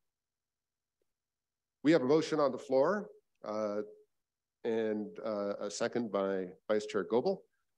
Clerk, please call the roll. Chavez? McCann? Yes. Donovan? Yes. Vargas is absent. Goebel? Yes. Aguirre? No.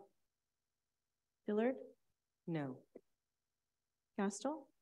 Yes. Bush? No.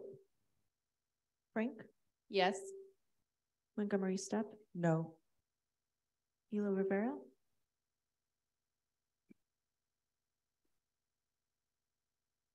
No. Moreno? Moreno, no. Whitburn? Yes. Hall? Yes. The motion passes with 8 members voting yes, 6 members voting no, and 1 absence. Thank you very much, Clerk. Thank you again to everybody for your participation around this item. We will now move forward with the rest of the board's agenda, including our discussion and report items. The first item on the agenda is item number 21, and that is the SANDAG request for innovative concepts, the trolley extension to Tijuana. It is an informational item, no action is required. Once you get settled in, Mr. Boyd, please proceed with your presentation. So you want me to jump this or what? Kind of problem?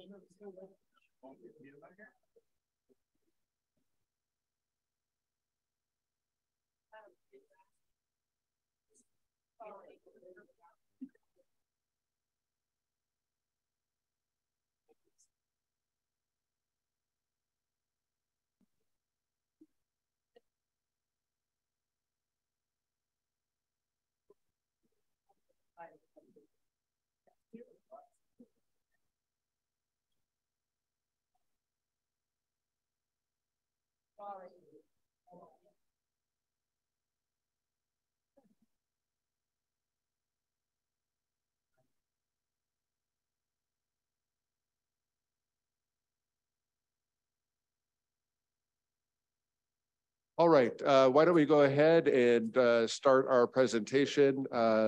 Mr. Boyd, please move forward. Okay. Good morning, board. My name is Brent Boyd, Manager of Service Quality and Special Operations for the rail side.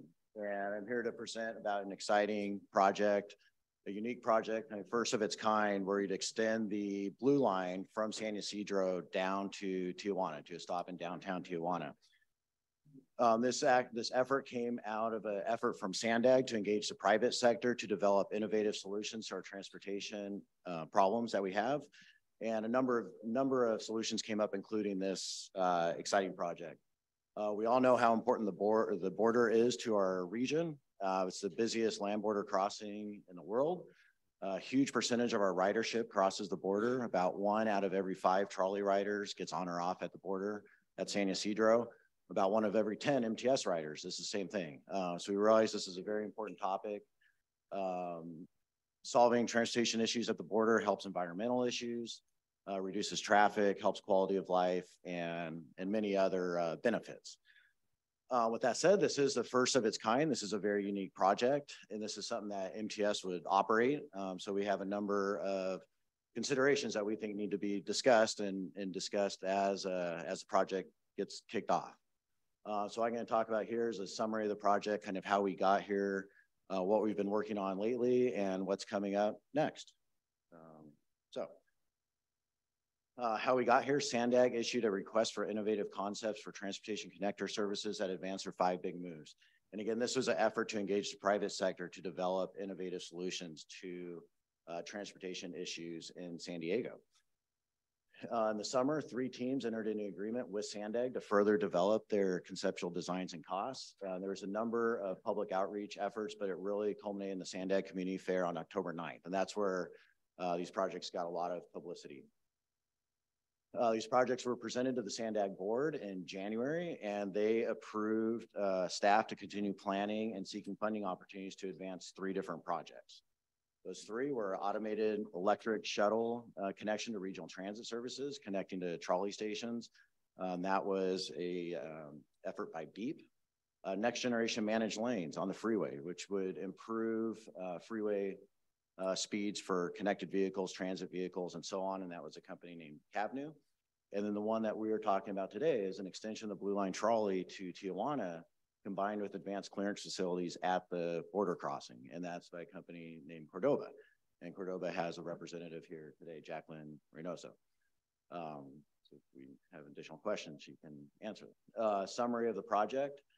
It's really in 3 phases, but I'm going to talk about phase 2 first. What you see on phase 2, that's in the far left-hand corner of the screen. It's an elevated guideway between the San Ysidro trolley station and a new downtown station in Tijuana.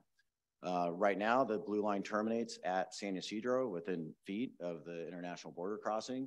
This would simply make San Ysidro the second to last stop going south and the first stop going north after downtown Tijuana. In downtown Tijuana, there'd be a multi-level station built, and it would include an advanced transit clearance facility. And what that means is you'd clear customs as you go into the station. And that could be a number of issues, could be through like biometrics, facial recognition, that type of thing. So that's a project that will be piloted at San Ysidro first, and that's phase 1. So we want to talk about phase 1 now. So this advanced transit clearance facility, again, you would clear customs, you'd walk onto the trolley and you'd be on the trolley system. The trolley would go to San Ysidro and it'd just be like a regular stop. It'd be the next stop on the system. So to pilot this advanced transit clearance facility and smart gate system, they'd actually try that at Tijuana first, at the existing border crossing. And to see how that impacts border crossing times, how it impacts customs and that type of thing. So that would be the first phase. And then the second phase would be the building of the elevated guideway to Tijuana and the station. And then the third phase in their identifying the project is an improvement to the San Ysidro port of entry trolley station, essentially. And there's a separate effort going on right now, which you'll actually hear about later today. We have an effort right now with SANDAG to improve that station, add capacity, improve pedestrian movement, and so on. So that's kind of a conjoined effort. Major components of the proposal, again, is an extension of the trolley 1 mile into Tijuana to a dedicated station. Mentioned here, it's similar to CBX. If anybody's used the Tijuana airport, you go across the pedestrian bridge, you clear customs, and then you're in the Tijuana airport. Be very similar to that, only that this would be inside Mexico itself, a mile south of the border. Again, it'd be an elevated track structure, no stops between Tijuana and San Ysidro, the express. And again, smart gates pilots at San Ysidro to test technology in preparation for the deployment at the Tijuana station. So that's a main summary of the proposal. Again, this would be the first of its kind, and we think it's a very exciting project, and we've been talking to the industry about it a lot. I actually, in January, I presented to the Transportation Research Board's International Light Rail Committee. Actually, my presentation was about how important the border is to MTS. I talked about some of the stats earlier in the presentation and just how important the border is to MTS's operations and the region as a whole. So we think it's a very exciting project, but again, it's the first of its kind. It causes some unique issues that we need to deal with, and we need to talk about them as we begin the planning stages of this project. Some of those are potential legal, insurance, and safety ramifications for MTS employees and federally funded vehicles traveling between San Ysidro and Tijuana. Oversight of the construction, maintenance of the right-of-way and the assets, and what happens if a train fails somewhere between San Ysidro and Tijuana. How do we respond to that? Provision of security and the jurisdiction of law enforcement. We have no authority to provide security south of the border. So how is that dealt with? Fare collection. One of the ways to fund this project, which is seen as a private-public partnership, is a additional fare for anybody using the Tijuana station. A $6 to $8 fare. That's more than our regular fare of $2.50. So is that something that we can do? What's the process for making that happen? Calculation of increased passenger demand. The early estimates are anywhere from 4 to 10 million passengers per year, 28 to 62,000 per day, which is great, right? Anything that increases transit ridership, the boon to the region. I mean, we're all for it. What that does, however, is anybody that has ridden the Blue Line knows that we have capacity issues at some times and locations. We're adding this many more riders to the system. Could be upwards of 50% more riders to the system. We're going to need more vehicles. We're going to need to provide more service. How is that funded? So just discussions that need to take place. How has MTS been involved in this so far? We found out about it as it became a public process. Karen Landers, our general counsel, emailed SANDAG, just outlining some of those considerations that I just talked about in the previous slide, saying, you know, we need to start this discussion. There are a number of issues that we need to start talking about if this is going to happen. Cordoba staff briefed MTS executive staff in August. They came into the office and we talked about it. Then I went up there a month later and discussed operational issues with the project like this. Then in November, we participated as a non-voting member of the evaluation committee, which that was what got forwarded to the SANDAG board in January, which was approved to progress the project. We updated the executive committee in March, a few months ago. And since then, we've actually had bi-weekly meetings between myself, other MTS staff, SANDAG, and Cordoba to discuss issues with the project and how to get funding and what we're going to do going forward. Now we're today at presenting to the board of directors. So what's coming up next? SANDAG has budgeted roughly $700,000 in the Blue Line Express overall work program to complete early feasibility and implementation studies. I actually got an email from Cordoba yesterday saying that they were committing another $250,000 to bring that up to about $1 million worth of studies, including in that studies, which will start in fall of 2023, is a summary of existing conditions, existing and projected border crossings, including modal splits and times, ridership projections on the Blue Line and bus routes originating at the border, and a summary of existing policies and procedures for border entry. Also an analysis of the technical feasibility. So a response to our initial list of challenges and issues, the study of the alignment and siting issues of the station, ridership modeling. One of the things that we do really well as a region, SANDAG does modeling of transit ridership and origin destination patterns. It's a little bit challenging to do that modeling south of the border. It's just a little bit harder to get the data. That's going to be something that they're going to look at going forward. It won't be part of this phase 1 planning study, but we're going to set it up to start looking at it in additional phases. Also developing a draft concept of operations, an operations feasibility memo, and then also a memo looking at this advanced transit clearance facility. We'll look at how to integrate it into regional and binational plans, not just the plans in San Diego, but the plans in Tijuana and Mexico. Development of an implementation strategy, and finally support for grant writing, because $1 million is just the start of what we need to get to start looking at this issue. So in terms of grants, we have a few of them that we've applied for recently or will be applying for soon. And when I say we, I mean SANDAG is applying for these with MTS giving full support.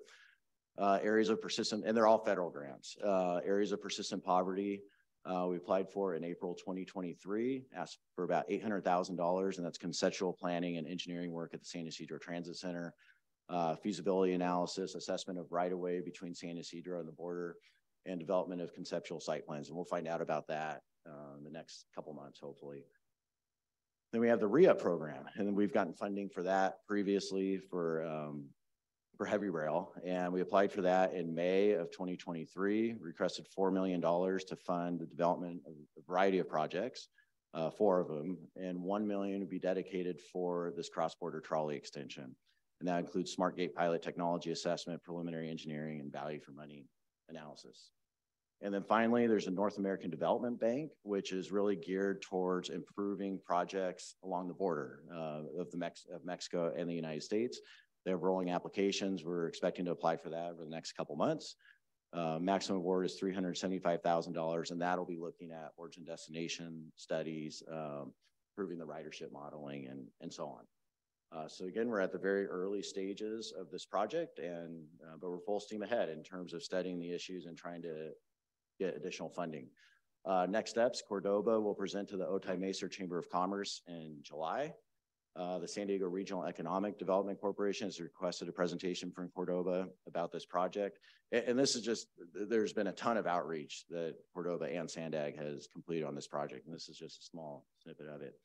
And then we'll continue meeting with SANDAG and Cordoba bi-weekly, meet every Monday morning, every other Monday morning, participating on project analysis for upcoming feasibility analysis and any future work. So that really concludes the presentation. It's a project that I think is exciting, but definitely has some unique challenges.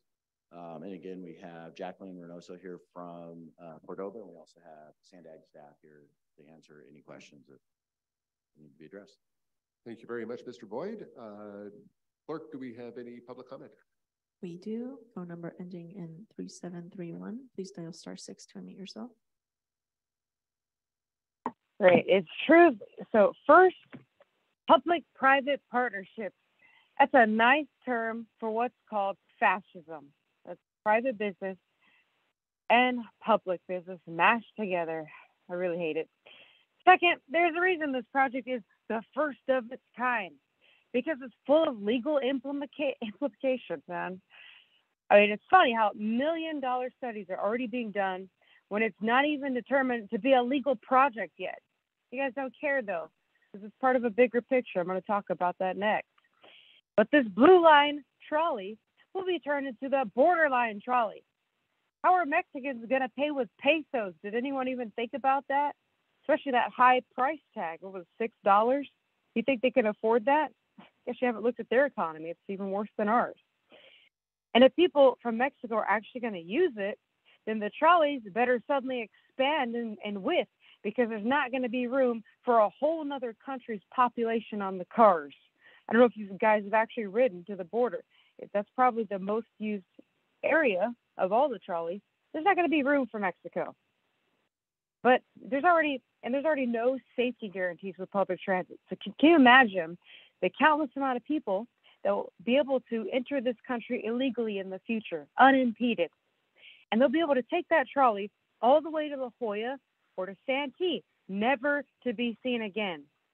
Yeah, it's legal stuff right there, all right. But they're planning a smart gate system that supposedly will clear passengers prior to boarding the trolley. But what this really is a test for the new stupid smart technology to introduce facial recognition and other totalitarian measures, such as the demand of all biometric information. That's incredibly wrong. Do you realize that is our private information? That's the type of stuff that needs to be in the future revision of our Constitution, so no one can be trying to steal this from us or demand it of us. But of course, that's why Tijuana is going to be used as the guinea pig for the smart gate system, because they don't care about the rights of Mexicans, truth be told. Now, this future binational trolley will also fulfill SANDAG's goal of implementing the United Nations Agenda 2030 plan to eliminate all borders in the world and have America and Mexico operate as one economy, one region, and y'all can figure it out, one country. Under whose control? All one has to do to figure that out is watch the SANDAG UN Habitat meeting on YouTube. Then consider the fact that San Diego County Supervisor Nora Vargas, who never shows up to MTS, was in Kenya, as well as Barcelona, Spain, getting her orders from her bosses at UN Habitat on what to implement here in San Diego that will also negatively affect Mexico. Specifically, Your time has expired. The original DRA, please unmute yourself now. Oh my gosh, the gross negligence in this whole item is beyond crazy, because I mean, you guys don't have jurisdiction in Mexico, and you're basically just the fact that, like Truth said, you're spending $1 million already, and we don't even know the legalities of this. I mean, you're just going to study it, but it's like we're not even looking into and spending this kind of time and whatnot, getting out into the unincorporated, into our own areas in this county. It's like, instead we're going into Mexico, bringing, who's going to run that whole transit system? It's not going to be Americans. So it's like, you're not even bringing work to the people that need it here. We're basically going across borders and acting like there's any kind of safety or security. If you guys don't even have the authority to provide security across the border, and you want people to go and feel like it's a safe place, when the Mexican government is, I mean, you guys are quite in line with them, but still they're bad. And so it's like, you know, the fact that you even want to do this and bring in all of that new smart gate, it's a part of like this whole new way of life. And you're spending money on things when we could be spending it on other things that actually help people. I mean, we're like sitting here criminalizing homelessness, right? Going across borders, even though we'd have no jurisdiction there, but let's just spend a bunch of money to see if it'll actually work, because we really need to get these riders. You guys don't care about the people here enough to do anything for them, but destroy their lives. So it's like, what makes you think that the Mexican government is going to give a shit about anybody and make sure that this is conducive and not completely take it over? I mean, we're just using our own dollars to then just bring it into Mexico. That's so smart, right? I think so. I mean, it's, why keep it in the US? I mean, why would we want to provide, you know, transit for people here, or even bathrooms, right? Because they cost too much money. Bathrooms cost way too much money to provide that. It's crazy. But you know what we're going to do? We're going to go to Mexico. You know how much it's going to cost? $1 trillion. But it's good, right? You guys could provide free bathrooms in every city that you guys have for free. I've been telling you, and you guys are, oh, we gotta get this committee and see if we can find a company. It's gonna cost $7 million. No, you could do it for free, and you can get money off of it. You guys are so ridiculous. You act like your hands are, I don't know what to do. And then you spend money on this and bring us into Mexico. I mean, good God, you guys are losing your minds if you think that this is ever going to take place. You're just gonna waste our money on it. Your time has expired. That concludes public comment, Chair. Thank you very much, Clerk. We will turn to board member comment, beginning with Member Chavez. Thank you. First of all, I want to thank staff for all their hard work on this. Anything that promotes benefiting our floating population. We have an incredible workforce that comes northbound every single day. And when we talk about homelessness, we're not talking about how the state of Baja California is a great solution to, unfortunately, unaffordable housing. We have around 200,000 people coming across the border every single day and going southbound as well. And when you talk about wait times, you see sometimes 4-hour wait times. And now with the issues that we have with Title 42 and all these factors and situations, we're neighbors with the most transited border in the world. That is a fact that we can't ignore. And with that comes many factors, right? I think our region benefits from binational collaboration. We cannot ignore that. This is not a new project. I've been aware of this project for many, many, many years. I've been part of work groups in Mexico City regarding the acquisition of land, the landing strip, where exactly and logically would this work? When I see projects like these, I see how we are finding solutions to tons and tons of contamination per minute that wait times cost to our region. I think this is a beneficial program, yes. I think anything we can do to promote public transportation, when we're talking about things like this strike that we just were hearing, we need to find solutions for the people to promote ridership and for the people to recuperate that faith and the security of public transportation. For me, this is a huge step forward that I would love to support. I have many questions regarding land acquisition, regarding negotiations with Mexico. I have been informed about how this might be an issue. I would love to see maybe from the Córdoba group to see how the negotiations with Mexico, because I am very, very familiar with the federal moratoriums on the Mexican side and the railroad issues. And I would love moving forward. I am going to support this just because for me, in my mind, anything that I can do to alleviate the wait times for these thousands of people that keep San Diego as a region affordable, because if not, we would have been like with issues like in New York City or San Francisco, where people can't afford to live in the region. They don't have any other resource. And let's keep in mind something very clear. We have thousands and thousands of people living, US citizens living in Baja, okay? So I just wanted to make a point of that. We have a huge workforce coming across, and let's just take into consideration this. You have a 4-hour wait time, and then you have an 8-hour, 9-hour shift. And then southbound, you have a 3-hour wait time to get back into Mexico. We need holistic solutions, and I want to move forward with this, but I do have questions that I will be bringing back to staff and to anyone who's partnering up with this. But I do want to support this, and if there's moving forward additional funding that we can bring up, if the motives and the situations and we're doing this right, I want us to focus on promoting ridership.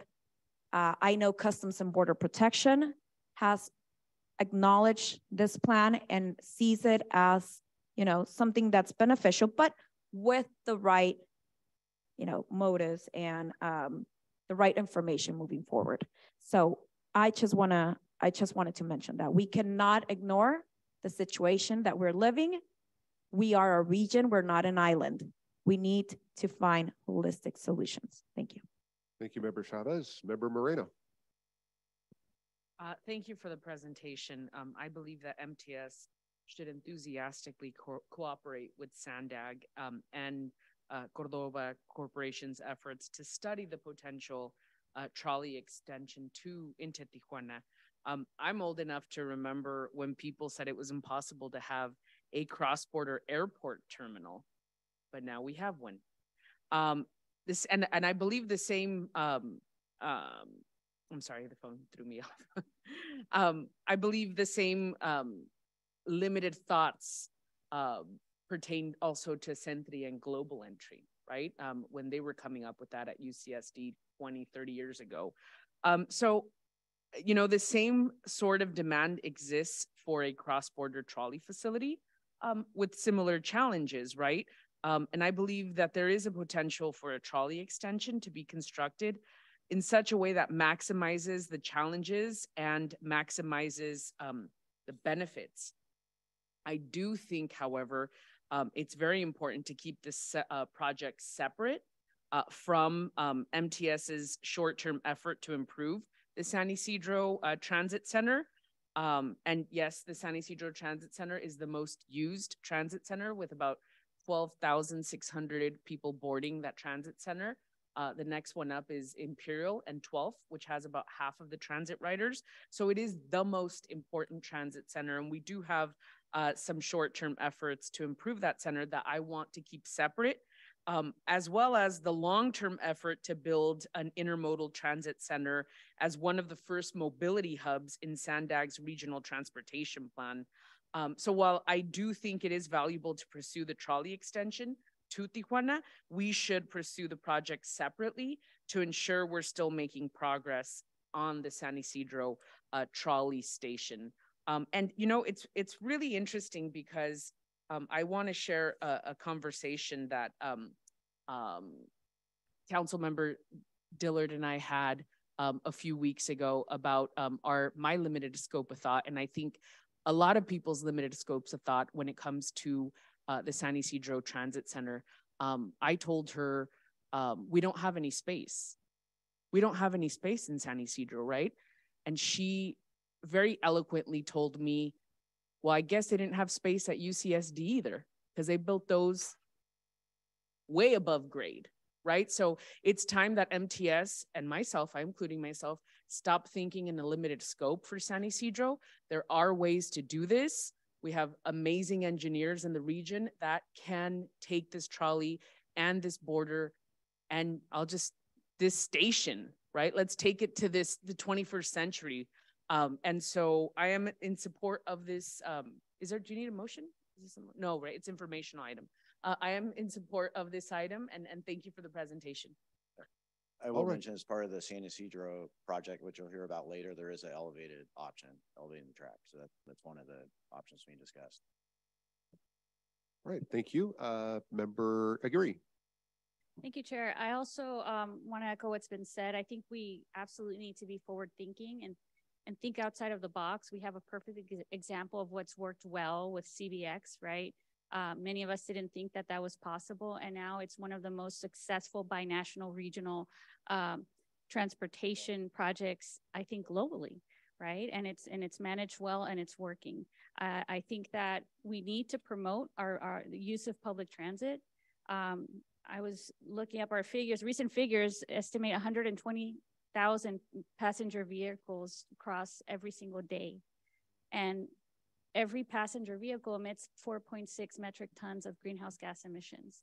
So we're talking almost 550,000 metric tons that we could reduce just by having people come across using public transit. South Bay has some of the highest incidences of asthma and respiratory ailments. I'm not going to even mention all of the sewage issues that compound all of that. So it's a public health concern that a project like this could help address, and not to mention the economic benefits. To Member Chavez's point, lots of people are being compelled, pushed to find housing in Baja California, are also compelled, as we heard earlier from some of the strike, the Teamsters, even medical coverage because they can't afford it here. So that's just, in my mind, I just see more and more cars on the road, and what we need to do is figure out how to get people into public transit, and I think this is the way to do it. And to Member Moreno's point, I think we need to just think grand for San Isidro, right? It's the first experience that somebody has coming into the U.S. Why not make it functional, forward-thinking, and state-of-the-art? So with that, I'll just say that absolutely I support this project, and I very much look forward to seeing these consistent biweekly meetings and constant communication, because I think that's how we get it done well. Thank you. Thank you, Member Aguirre. We'll go to Member Dillard and then Member Gastel. Thank you, and thank you so much for the presentation. I just I'm in total support of this. I'm very excited actually about this and how it has, been in conversation for some time. Trying to find the right solutions is not always easy, but it sounds like this is a fantastic solution, especially if we go with the elevated transit way. I think that, given the land constraints, that would certainly be appropriate. And I also want to remind the board members that the San Ysidro border, and with all of the cars that not just go across the border, but sit before they go across the border. And that this is probably one of the highest emissions and polluted area in the entire state of California. And so this is not just a great solution, this is an urgent solution. So I'm in full support of this. And the only thing that I would ask at this particular point is that we know how we can better work with the Mexican border and their negotiators to make sure that we're asking the right questions for them, because I do believe that if we ask them, how can we help you so you can help us, or help us help you to help us, I think that that would be a good place to start if you haven't started that already.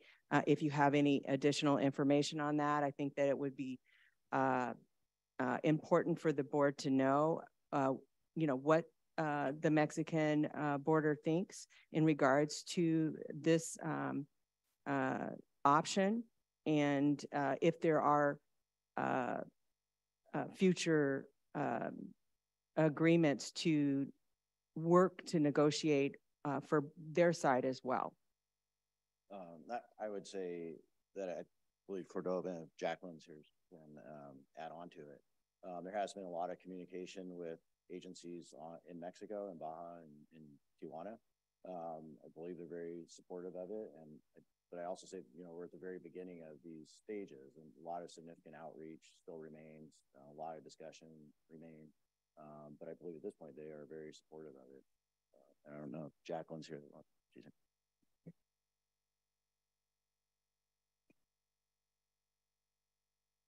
Both the city of Tijuana and the state of Baja California, as well as the Secretary of Foreign Affairs and the SICT, which is the equivalent of our Department of Transportation at the federal level. Both the state and the city have actually appointed project liaisons. They're very much invested to see the project development move forward. Part of our first task will be to develop an integrated governance structure, which assumes representation from all agencies on both sides of the border. So that is underway, and I think their political will is also present. So it's all kind of moving in the right direction. All right, thank you for that, and we'll go now to Member Gaston. Thank you. I am really excited about this, partly because I think that our future economically and culturally, really a good future depends on improving the connections between San Diego and Tijuana. And in terms of transit, I think that we'd see a pretty big benefit in being more connected to the transit culture south of the border.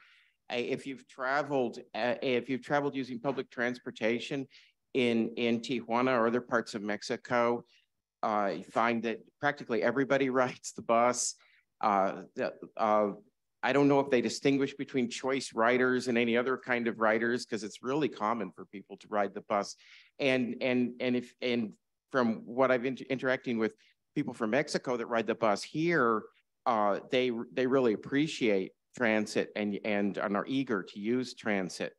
So I think that we could potentially see an increase in people going back and forth and be a really positive thing for the economies of the two regions and the culture of the two regions. And also, I think it could very likely result in an increase in ridership, which is a high priority for us, and maybe even a side benefit of an improved culture related to transit, attitudes about transit. So I couldn't be more excited.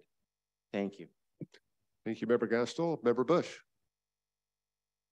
Yes, thank you, Chair. And big shout out to staff, to our executive director and our team that worked on this. This is a visionary project, and I'm share the sentiments of my colleagues. I'm really excited about it. And we heard, like the concept of the cross border, the airport, the facility, and how successful that's been. And that took decades. Unfortunately, that took too long. But we see the success now, and I think this could be even more successful. So I'm really excited about it.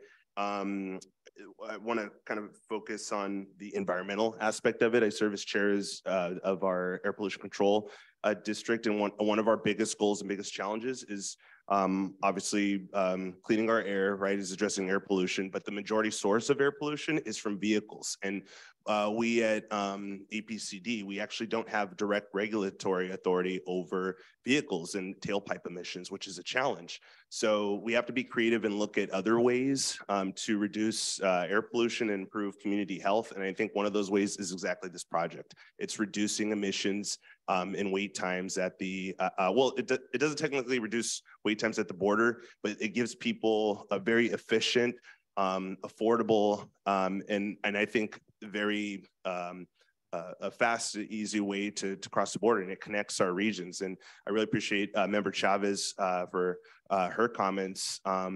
And I echo a lot of that. We are one region at the end of the day. Yes, there's that wall that divides us, and yes, it's a different country, but our economies are absolutely connected. And it's personal for a lot of us. I met my wife in Tijuana, and we still go back and forth, so we frequently cross, and it is embarrassing. It's so embarrassing. We as a country, because it's not just us locally, it's us nationally. We should be embarrassed that I believe it's the #1, the busiest land crossing in the world, I believe. And when you enter in, it's a shame. Oh, it is? Okay, thank you, Member McCann. So yes, the #1 busiest land crossing. And when folks enter the US or even vice versa, entering Mexico, it doesn't feel like that. You know, it feels, even though we're the richest country in the world, when we walk in, it doesn't at all feel like that. And even though Mexico does not have the resources of the US, Tijuana still is a pretty thriving economic center, and they're not a third world like country. And it doesn't, when you enter Mexico side, it doesn't feel that welcoming. And there's so much opportunity. So I think we should be bold on this, especially from the environmental and the health side of it. It's worth the investment. So I do hope that we actually even push this a little farther. I do want to address it. I know that Councilman Moreno had to step out. I do want to address and kind of talk about this even amongst staff or the board, her concerns there.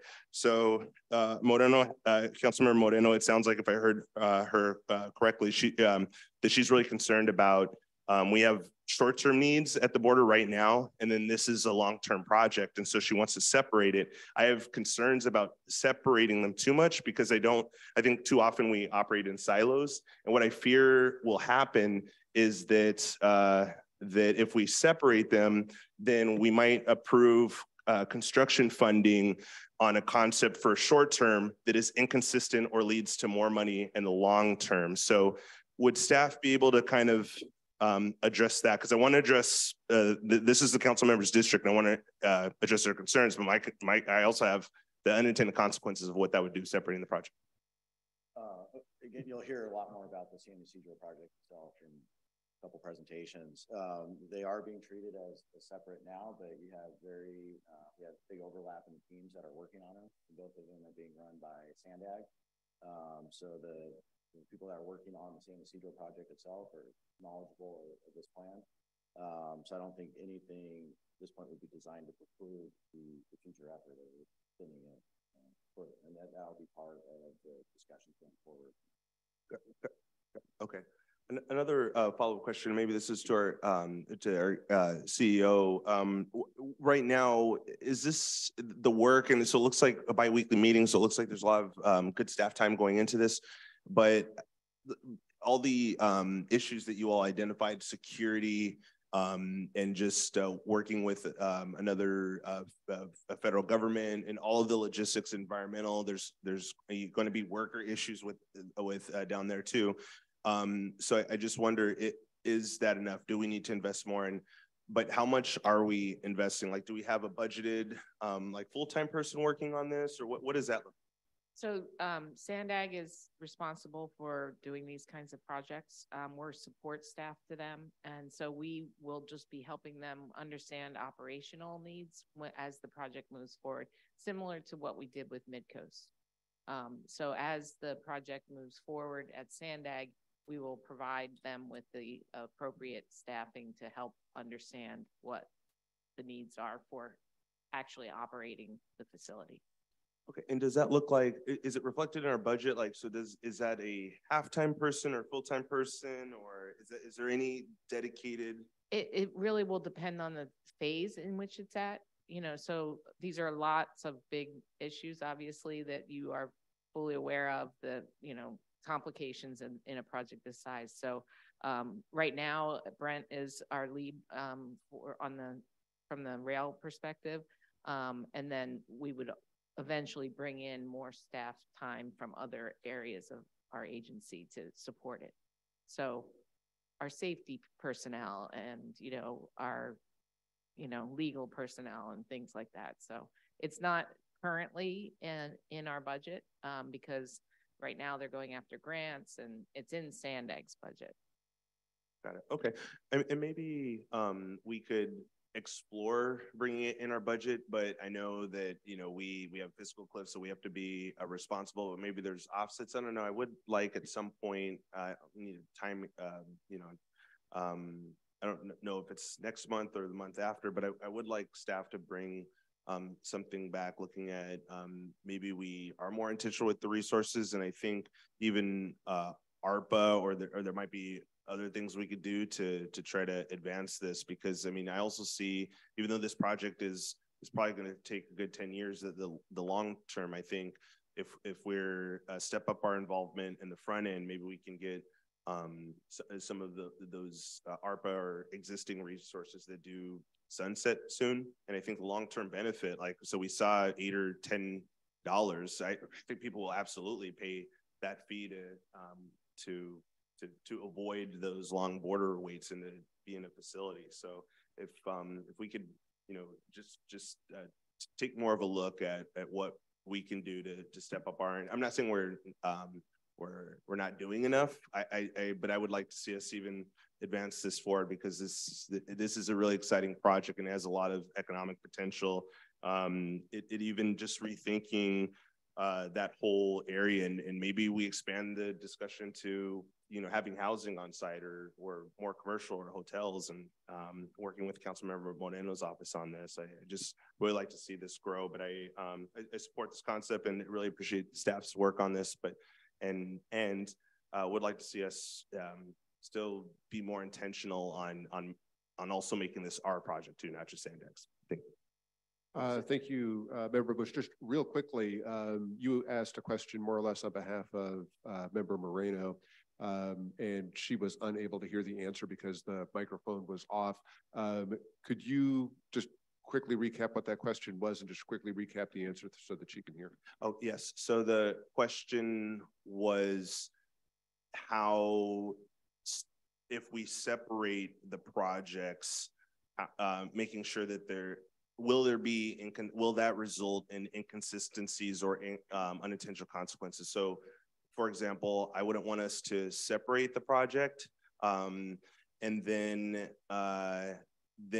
for the short-term fix, because we need short-term fixes right now. It's way overdue. But I wouldn't want the short-term fixes to impede or be inconsistent or lead to increased cost for the long term. So that's my question: is will separating it, will it cause those issues? And Brent's answer was that it would. Go ahead. Yeah, the answer was it is two separate issues, right, or two separate projects right now. The project that you'll hear about in a couple presentations is focused on San Ysidro. There's significant overlap in the teams that are working on both projects. So one will not preclude the other and vice versa. And I do not think there'll be any wasted resources. Great. Yeah. And for the record, I just want to say that SANDAG staff is shaking their head yes. Correct. Oh, okay, awesome. Yeah, right. It's just keeping the communication going, and so I support what Councilmember Moreno is saying with that caveat that just we keep communication and not duplicate efforts. Thanks. Okay, thank you both very much. All right, let's go ahead and move on. No action needed on that item. Let's do a bit of agenda management here. We do have 3 closed session items that we're going to want to hear. It's 11:35. What we're going to do is we're going to move item 23 to the next meeting. And on item number 22, we should take action on item number 22 today, but we could decide whether or not we want to hear the presentation. The executive committee approved item number 22, forwarding it to this board with a recommendation of approval.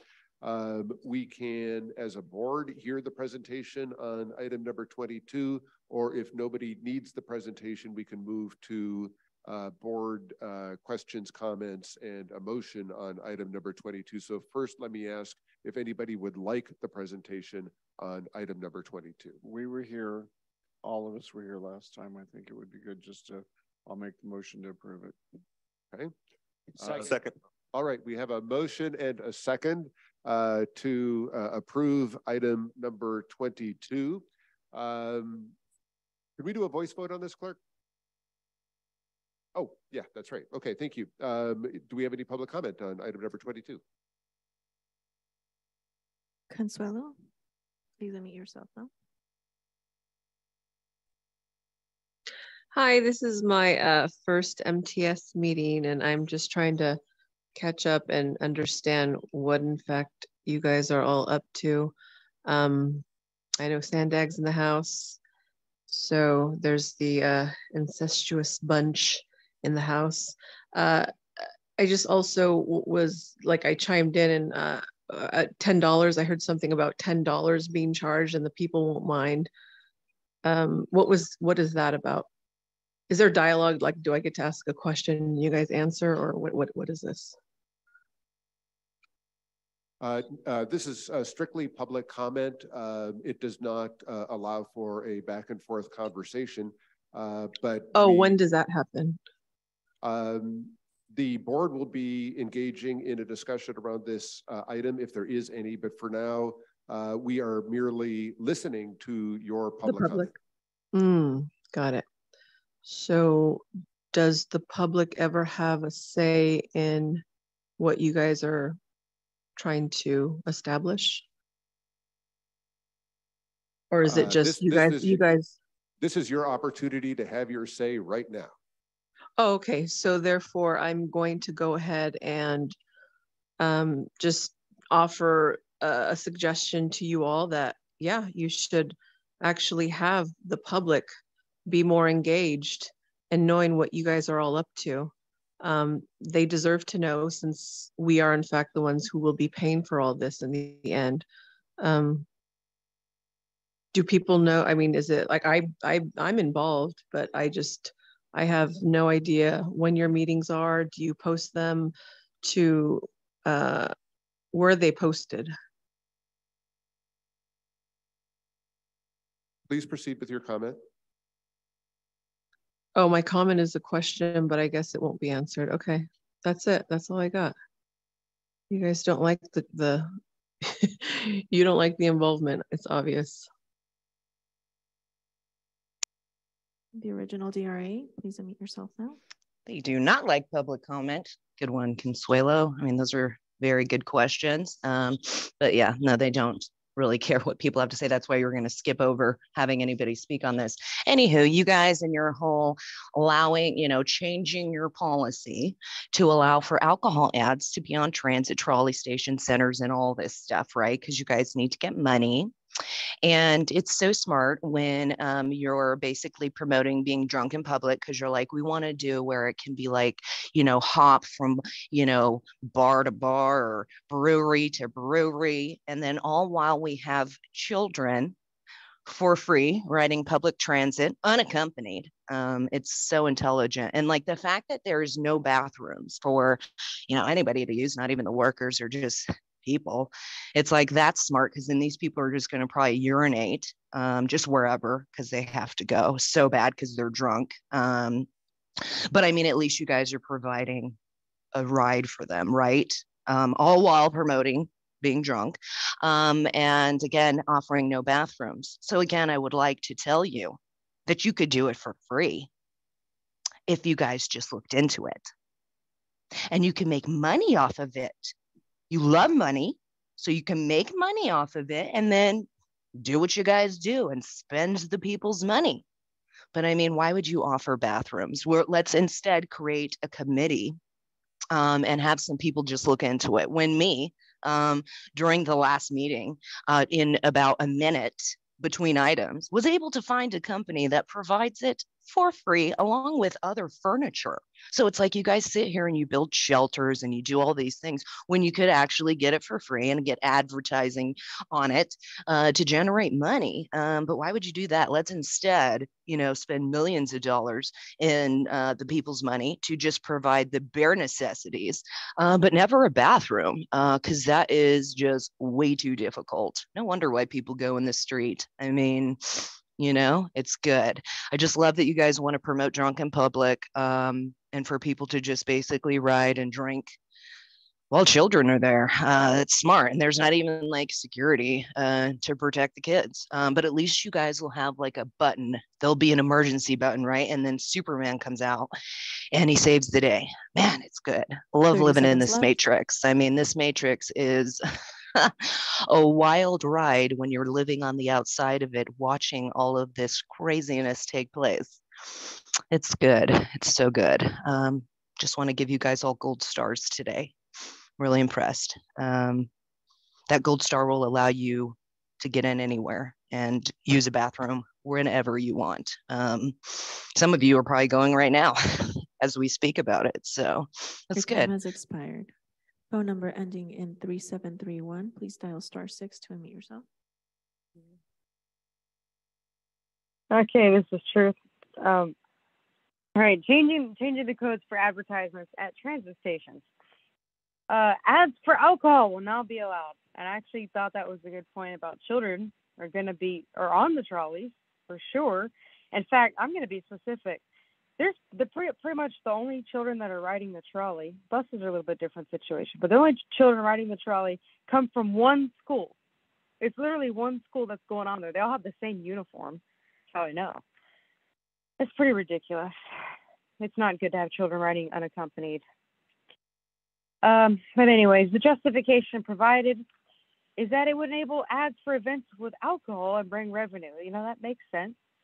I'm in agreement, though, that those ads should not be placed near shelters, schools, parks, hospitals, or places of worship.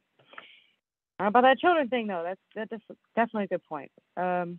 Also, digital ads will now be allowed. I'm personally not a big fan of eye-damaging LED digital distractions. The San Diego City Council just approved a bunch of people tracking digital kiosks to make $16,000 to $21,000 for each one installed. So add all those digital ads together, and that's going to be a ton of annoying, bright, flashing signs all over the city. The new code also says, quote, no advertisement will be permitted that contains false, deceptive, or grossly misleading information, is of a political or electoral nature, portrays, solicits, or condones acts of violence or murder, end quote. If that's true, then why did I see an ad for Planned Parenthood in Pacific Beach? Planned Parenthood is a racist, eugenics era-founded political organization donating millions and millions every year to their chosen candidates, such as Sean, through their action fund. They also contain false information overall by claiming they offer care. Killing babies, abortion, doesn't count as care. It's a violent act that involves literally sucking out a baby's brain. So an ad for Planned Parenthood also condones violence and murder, all against the MTS code. So who's ever approving the ads, you should reconsider accepting ads from that company, because it's a business. They make money about that. And heck, I'm not even one of those super anti-abortion people, but if you're going to have a code like that, then you should follow it. So as far as the free rides on holidays, I actually think that's a good idea. Although I personally would not ride when it's going to be full of drunks on, let's say, July 4th or something. It's not very appealing to me. But, it makes sense because you guys seem super desperate, so desperate to increase the ridership that you're even going to another country looking for people to ride. Kind of a joke, man. There's a reason people don't ride it, because it's not efficient. It takes forever. Your time has expired. Blair Beekman, please unmute yourself now. Hi, Blair Beekman. I assume you guys have been working for many, many months on this sort of item, and this is just my first time I've learned about it. In reviewing it really quickly, I have just a few concerns that I thought we've been making a real effort to kind of clean up our local neighborhoods from liquor stores and for liquor stores to kind of sell like more health centered products and just a general I don't know feeling of doing good for ourselves, and this sort of advertising just kind of defeats that purpose and defeats. I just have a feeling that when you put that sort of use that sort of advertising, it cuts something out of what a mass transit agency is already practicing or tries to practice. It won't be the end of the world, of course, but it's just that it's interesting to think if you don't offer this sort of advertising, what sort of feeling and image and an idea you'll be promoting and working towards as a transit agency that I feel may be a bit more important than getting advertising dollars from liquor companies. And that's my 2 cents on the item. You guys are pretty set on it, but I hope possibly if you can possibly not vote on it today, but if you do, that you can be considering to end it in 6 months' time, and reverse your decision. Thank you. That concludes public comment, Chair. Thank you, Clerk. All right, we have a motion and a second to approve item number 22. Let's see if there is any board discussion. We'll begin with Member Hall. Chair Pro Tem Montgomery Stepp. I will just be brief, Chair. Thank you so much for the time. I understand this went through executive committee, and I appreciate staff's work on it. I guess I'm just having an issue because of some personal experience where I had to intervene at 62nd and Encanto because of the treatment of someone who was unhoused who had an open bottle on the platform. And so I'm just trying to square up the irony of allowing this type of advertisement, but still ticketing an unhoused person for $75 for having an open bottle on the platform, and whether there will be like any disclosures or anything like that. I think I don't want us to differentiate who can, when drinking is cool and when it's not, so to speak. And so I'm trying to work my way through this item, but I wanted to know if there would be any like disclaimers or anything like that, because even though we've changed the policy a bit, that was just, I just thought about that as I was going through this item. Well, thank you, board member. Yes, I think in a lot of cases, the ads do have, responsible drinking messages. Currently, right now with the way we're presenting the board policy revisions, that's not mandatory. Some other agencies we've seen out there have done that as mandatory, but it is something, according to our partner Clear Channel Outdoor, who does this in other areas, it is pretty commonplace where, the alcohol company will have a responsible drinking message, if that's what you're referring to. I was referring more to a disclaimer as far as what we allow on the platforms, but I understand. Thank you. All right, thank you, Chair Pro Tem. Any other board discussion on this item? Member Dillard. Yes. As a business owner, one of the things that I did was publish magazines. And as the executive for sales and marketing, we never targeted alcohol or cigarettes or even gambling. and we were still able to make a very good profit. I think it sends the wrong message. It's also confusing. If you have an ad for alcohol and then someone's on the platform with an open bottle, that it's okay to see it, just don't do it somewhere. I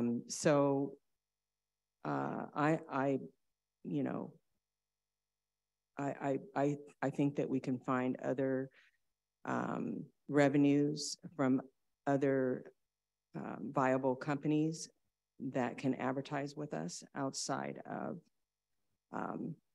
alcohol. That's all. Thank you, Sheriff. Thank you, Member Dillard. Member Gastel. Yeah, it's not an easy one, because I think we don't want to encourage alcohol consumption. If there's interest among the board, I would be interested in revising it to specify that the alcohol would be clearly related to the establishments that we want to promote. And that I think that the spirit of it is that we want a thriving downtown. We want people to go downtown, have a great time. We want to sell downtown San Diego as a destination. And for a lot of people, that does involve alcohol. And for a lot of people, that's a positive thing. It's a responsible thing. And I think that it could be that there's a revision that might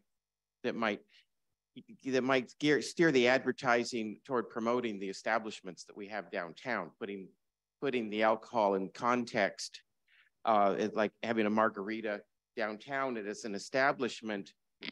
That's something that I think almost everybody would view as positive and something that we don't mind having associated with San Diego. The transit system is actually a really good resource for people who have had some drinks, because we don't want them driving home. And I think that's part of responsibility. I think it's, if people want to go downtown on the trolley and drink a couple margaritas and come back on the trolley, I think that's great. I would encourage them to not have too much and think about how they feel the next day. But I think that most people view this as positive, and I think putting alcohol in context would be a worthy thing. And if there's interest on the board, I'd be interested in supporting something that would give some context to the alcohol advertising, if there's going to be alcohol advertising. Thank you.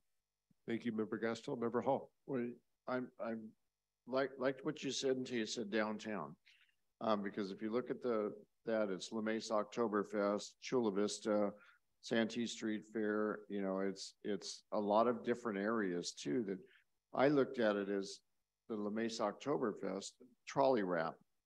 At that point, going and bringing downtown up to La Mesa is what I was thinking, the other way around.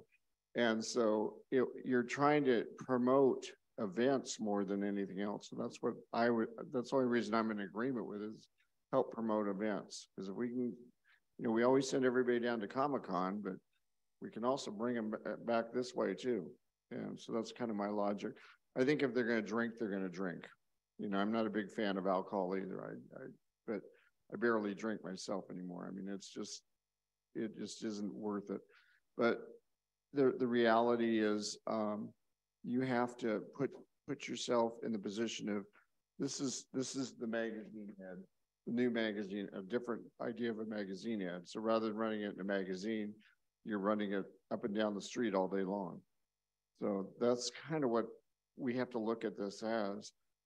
Is more of just a way of promoting events, and that's what I thought it was. And if we have the beer run where we're doing the brewery run, we have a designated car if necessary, or cars if necessary, and then somebody doesn't want to sit with the 300 people going from brewery to brewery, they can have their own car in the back for the kids. So and again, that can be worked out later. All we're doing now is just changing the overall idea. Thank you, Member Hall. Member Elo Rivera. Thank you, Chair. So hearing the conversation, I think there's a nuance that has bubbled up during this conversation. It's important. There seems to be the distinction between promoting beverages per se and events or establishments. I think that there's potential space in the language to keep the advertisements focused in that area. I don't know if that'd make folks more comfortable with supporting the policy. If the board's interested, I'd offer an amendment which would say alcohol advertisements shall solely promote events and this City of San Diego, or excuse me, San Diego regional establishments, and shall not be placed on shelters or digital shelters, so on and so forth, to incorporate the rest of the language that we added via amendment at the executive committee. That would seem to strike some balance of creating opportunities for events and San Diego businesses to promote themselves without necessarily promoting specific beverages that could be sending the mixed messages that Council President Pro Tem Montgomery Stepp and Council Member Dillard have mentioned. If I could I ask, I think there's somebody here from the advertising company. Could you speak to what that would mean in terms of, because we've given you an estimate of what we think this would bring in. Sure, we have Lane Lawson here from Clear Channel Outdoor, who's our advertising partner and helps us secure advertising revenue for our shelters and our vehicles.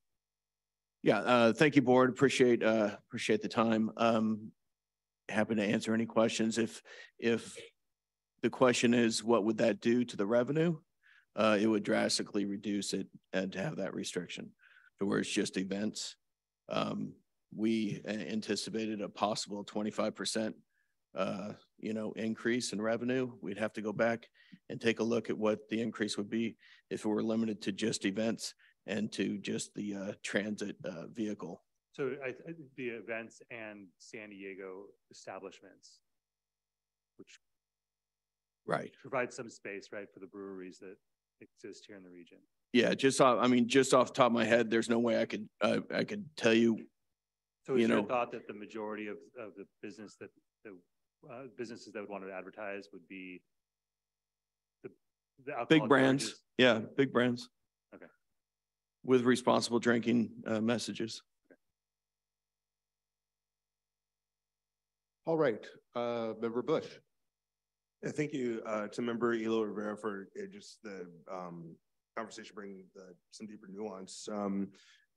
I would be open to that amendment. I'm kind of torn here because we need revenue. We've had a conversation earlier about the need for bathrooms, about all those. We need revenue. We also have to keep folks safe and not send, like Member Montgomery Stepp said, mixed messages. So I think there's that need. There might be a way to do that. What if we, in the amendment, what if we allow the alcohol advertisement for the brands, but require disclosure? Could that, I guess to staff, could that work?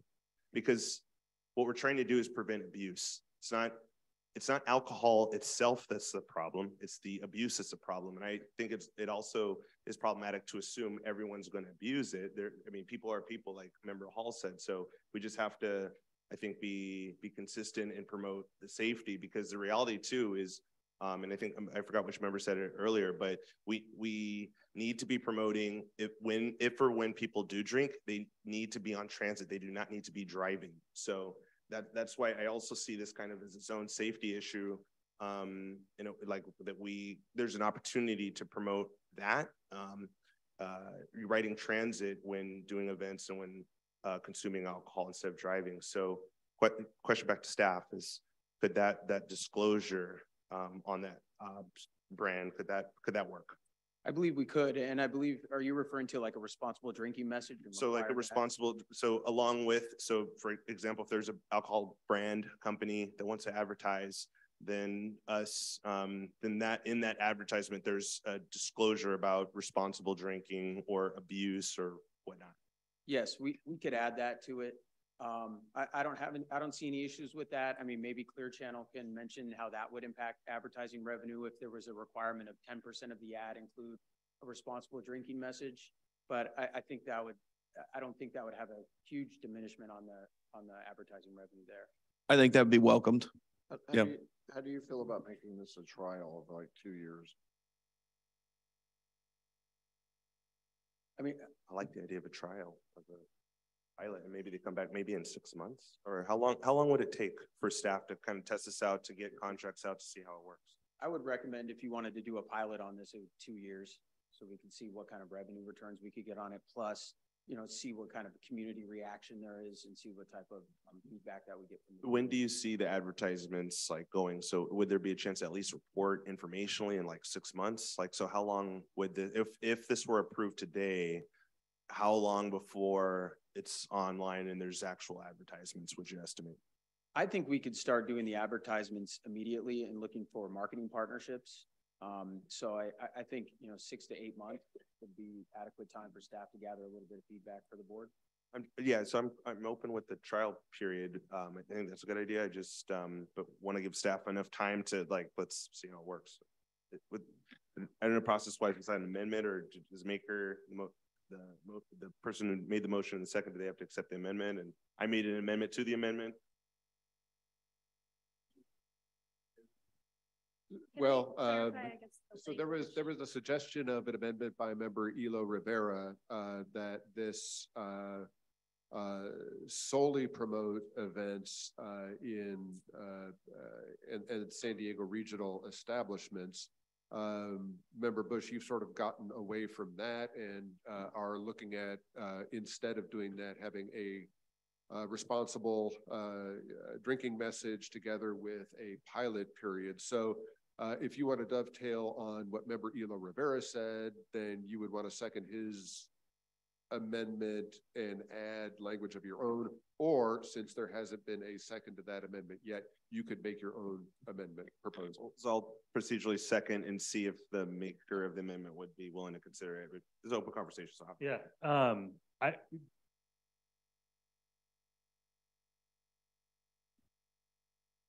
actually good with member Bush's modification. I was trying to float language to see if we get more folks on board. So I'm good with the disclaimer. If the difference between folks being comfortable or uncomfortable is limiting the scope of the advertisement, that was mostly an idea to throw out there to get more people in a place of being comfortable with it. But I will second member Bush's amendment. I will withdraw mine and second member Bush's. If I could, I'll clarify. So what I'm hearing is that the motion and the second is that it's staff recommendation for a pilot for 2 years. Is that what you agreed to? To do it with a disclosure statement. Yes. So the motion would be to accept staff recommendation, making it a pilot for 2 years, reporting back the results in 6 months, and any alcohol advertisement that's specific to brand requires disclaimer. Did I get that all right? All right, Mr. Olson, that's a workable motion from your perspective. All right, let's see. We'll go first to member Dillard and then to member Aguirre. I would be in agreement with that pilot, with one tiny caveat that I would like the board members to consider, and that is that we have data information for disadvantaged areas. Everyone knows that in disadvantaged areas that typically, that's where, the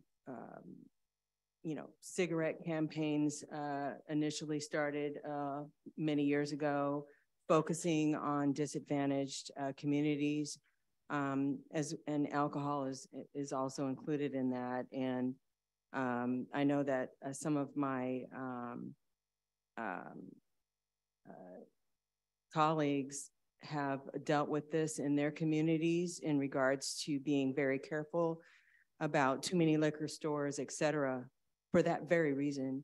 And so if everyone is in agreement with this, I would as well, but I would like a small caveat that in the 2-year process of it being a trial, that we also bring data back for the board members to consider for any disadvantaged areas to be highlighted.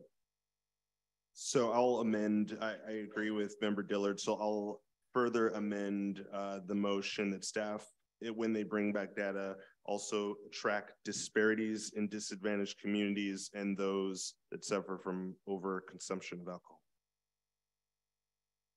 Is that right? No? So perhaps rather than tracking disparities per se, you would want to track the implementation of this to make sure there's no disparities. How? Yeah. Yeah. Okay. The location of the advertisement. The location, yes. Okay. Okay. Let's see. Okay, so we've got. I think procedurally, does Member Ela Rivera have to second that if I was the maker? Okay, so we have, well, we still have the amendment with a little addition and a second of the amendment. We are going to go then to Member Aguirre, right? And then I think we have Member Gastel after that. Member Aguirre. Thank you very much, Chair. It's unfortunate that Member Ela Rivera withdrew his amendment because I was willing to support it in the way that it was drafted, because I'm cognizant that we need to increase our revenue. We've had a very lengthy discussion this morning about that. You know, and supporting local businesses and regional events, and especially regional events that are led by nonprofits, I think is something that I absolutely support. As is drafted right now, I don't think I can support it because I don't need 2 years to know that my community is not going to want any alcohol displays or publications, at least in Imperial Beach. So for that reason, I won't be able to. Thank you, Member Aguirre. Member Gastel. Yeah, my comments are going to be pretty similar. I really liked the original Ela Rivera amendment. I think that we should be promoting our region. I think we should be promoting healthy, fun things in our region, and events and establishments that have proven themselves. I think it's really good to have those grow in popularity and really sell San Diego. And if there isn't enough business outside of promoting alcohol brands, then I'm not sure this is a great idea. And as far as the revenue, you know, can you imagine if you were part of a project to plant trees, but you raised your funding by selling lumber? If we promote alcohol, we promote the problems that end up costing money in the long run. I don't think we're helping ourselves. I think we're helping ourselves if we promote the businesses and the fun things to do in San Diego. And if there isn't enough money in that, then maybe we need some other way to promote those things. Because, you know, I see Oktoberfest there. I think that's great. And that's what I want to promote. So I'm gonna second what Councilmember Aguirre said, and also give my support to the original Ela Rivera motion. Thank you. Thank you, Member Gastel. Vice Chair Goebel. How long are the contracts that these advertisers want? I'll defer to Lane Lawson to answer that question, or at least chime in. But typically I think it's, done with, 3 months is a typical length of advertising on a shelter that we've done. They go longer, but typically 3 months is the, least amount of time. Thank you. I'm gonna have our Vice President of Sales talked to that Yeah, point. I mean, just to concur with you, Mark, it depends on the campaigns they have. They might have a summer flight, they might have a winter flight, but it would be 3 months, 4 months, 5 months. Sometimes they have longer campaigns, but it would depend on the brand, what their objectives were. I don't know if that answers the question. Yeah, okay, thank you. Okay. All right, thank you, Member Goebel. We have a motion and a second on the floor. Who would you like to read, state the motion, just so everybody's clear on the motion that's in front of us? What I have is that we will adopt the staff recommendation as a pilot 2-year project with all brand advertising, including a disclosure statement. We'll get a 6-month update from staff and a 2-year report on the locations of the advertising. With the data to show location of where advertising is being done during the pilot. And the only clarification is that by disclosure statement, it would be a responsible drinking message. That's our understanding of what that means. All right. Yes, and on the location, making with the intent that addressing disparities, make sure there's no disparities. Okay, we have a motion on the floor. Clerk, please call the roll. Chavez? Chavez, yes. McCann? No.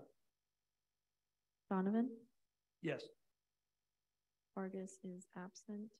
Goebel? Yes. Aguirre? No. Dillard is absent. Gastel? No. Bush? Yes. Frank? Yes. Montgomery Stepp is absent. Elo Rivera? Yes. Moreno is absent. Whitburn? Yes. Hall? Yes. The motion passes with 8 members voting yes, 2 members voting no, and 4 members absent. All right, thank you very much. There was actually 3 that voted no. Isn't that correct? 3 no's.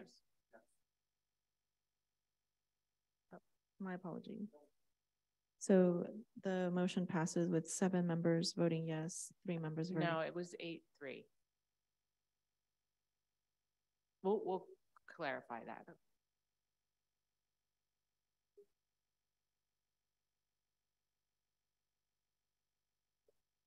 think it's 8.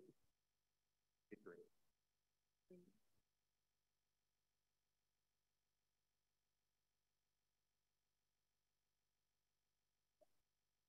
Four absent. Yeah, so 8 members voting yes, 3 members voting no, and 4 members absent. Thank you very much, Clerk. All right, we will move quickly on to our other items, just a very brief Fairs report. I think, as everybody knows, the most high profile and busiest event in San Diego is going to be taking place next month at the Convention Center. MTS is going to be a big part of that, in the heart of all the action. Comic-Con is going to be returning to San Diego from July 20th to 23rd. Want to express appreciation to the MTS staff. This is an all hands on deck event. And we appreciate all the work that everybody's going to be doing to make the event a success. Last year, we had an increase of 246,000 passenger trips over the 5 days, and we're anticipating a similar increase this year. We will be holding a press conference at the Gaslamp Quarter Station on July 19th. All board members are welcome to participate in that to promote trolley service to Comic-Con. NBC Universal is going to be activating the Gaslamp Quarter Square again this year to promote some of the network shows, and we're eager to see what this year's edition has in store. And lastly, we've also secured advertising agreements for 36 trolley wraps for Comic-Con, including Hulu, Paramount Plus, PlayStation, and others. So really pleased that MTS will be a critical part of all those events in and around downtown for Comic-Con. That concludes my chair's report. Let's see if we have a chief executive officer's report. No. Okay, do we have any other board member communications? Seeing none, we will move into closed session. Thank you.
Reporting out of closed session on item number 28, closed session conference with legal counsel, existing litigation pursuant to Government Code 54956.9D1, Taisha Harrison versus MTS.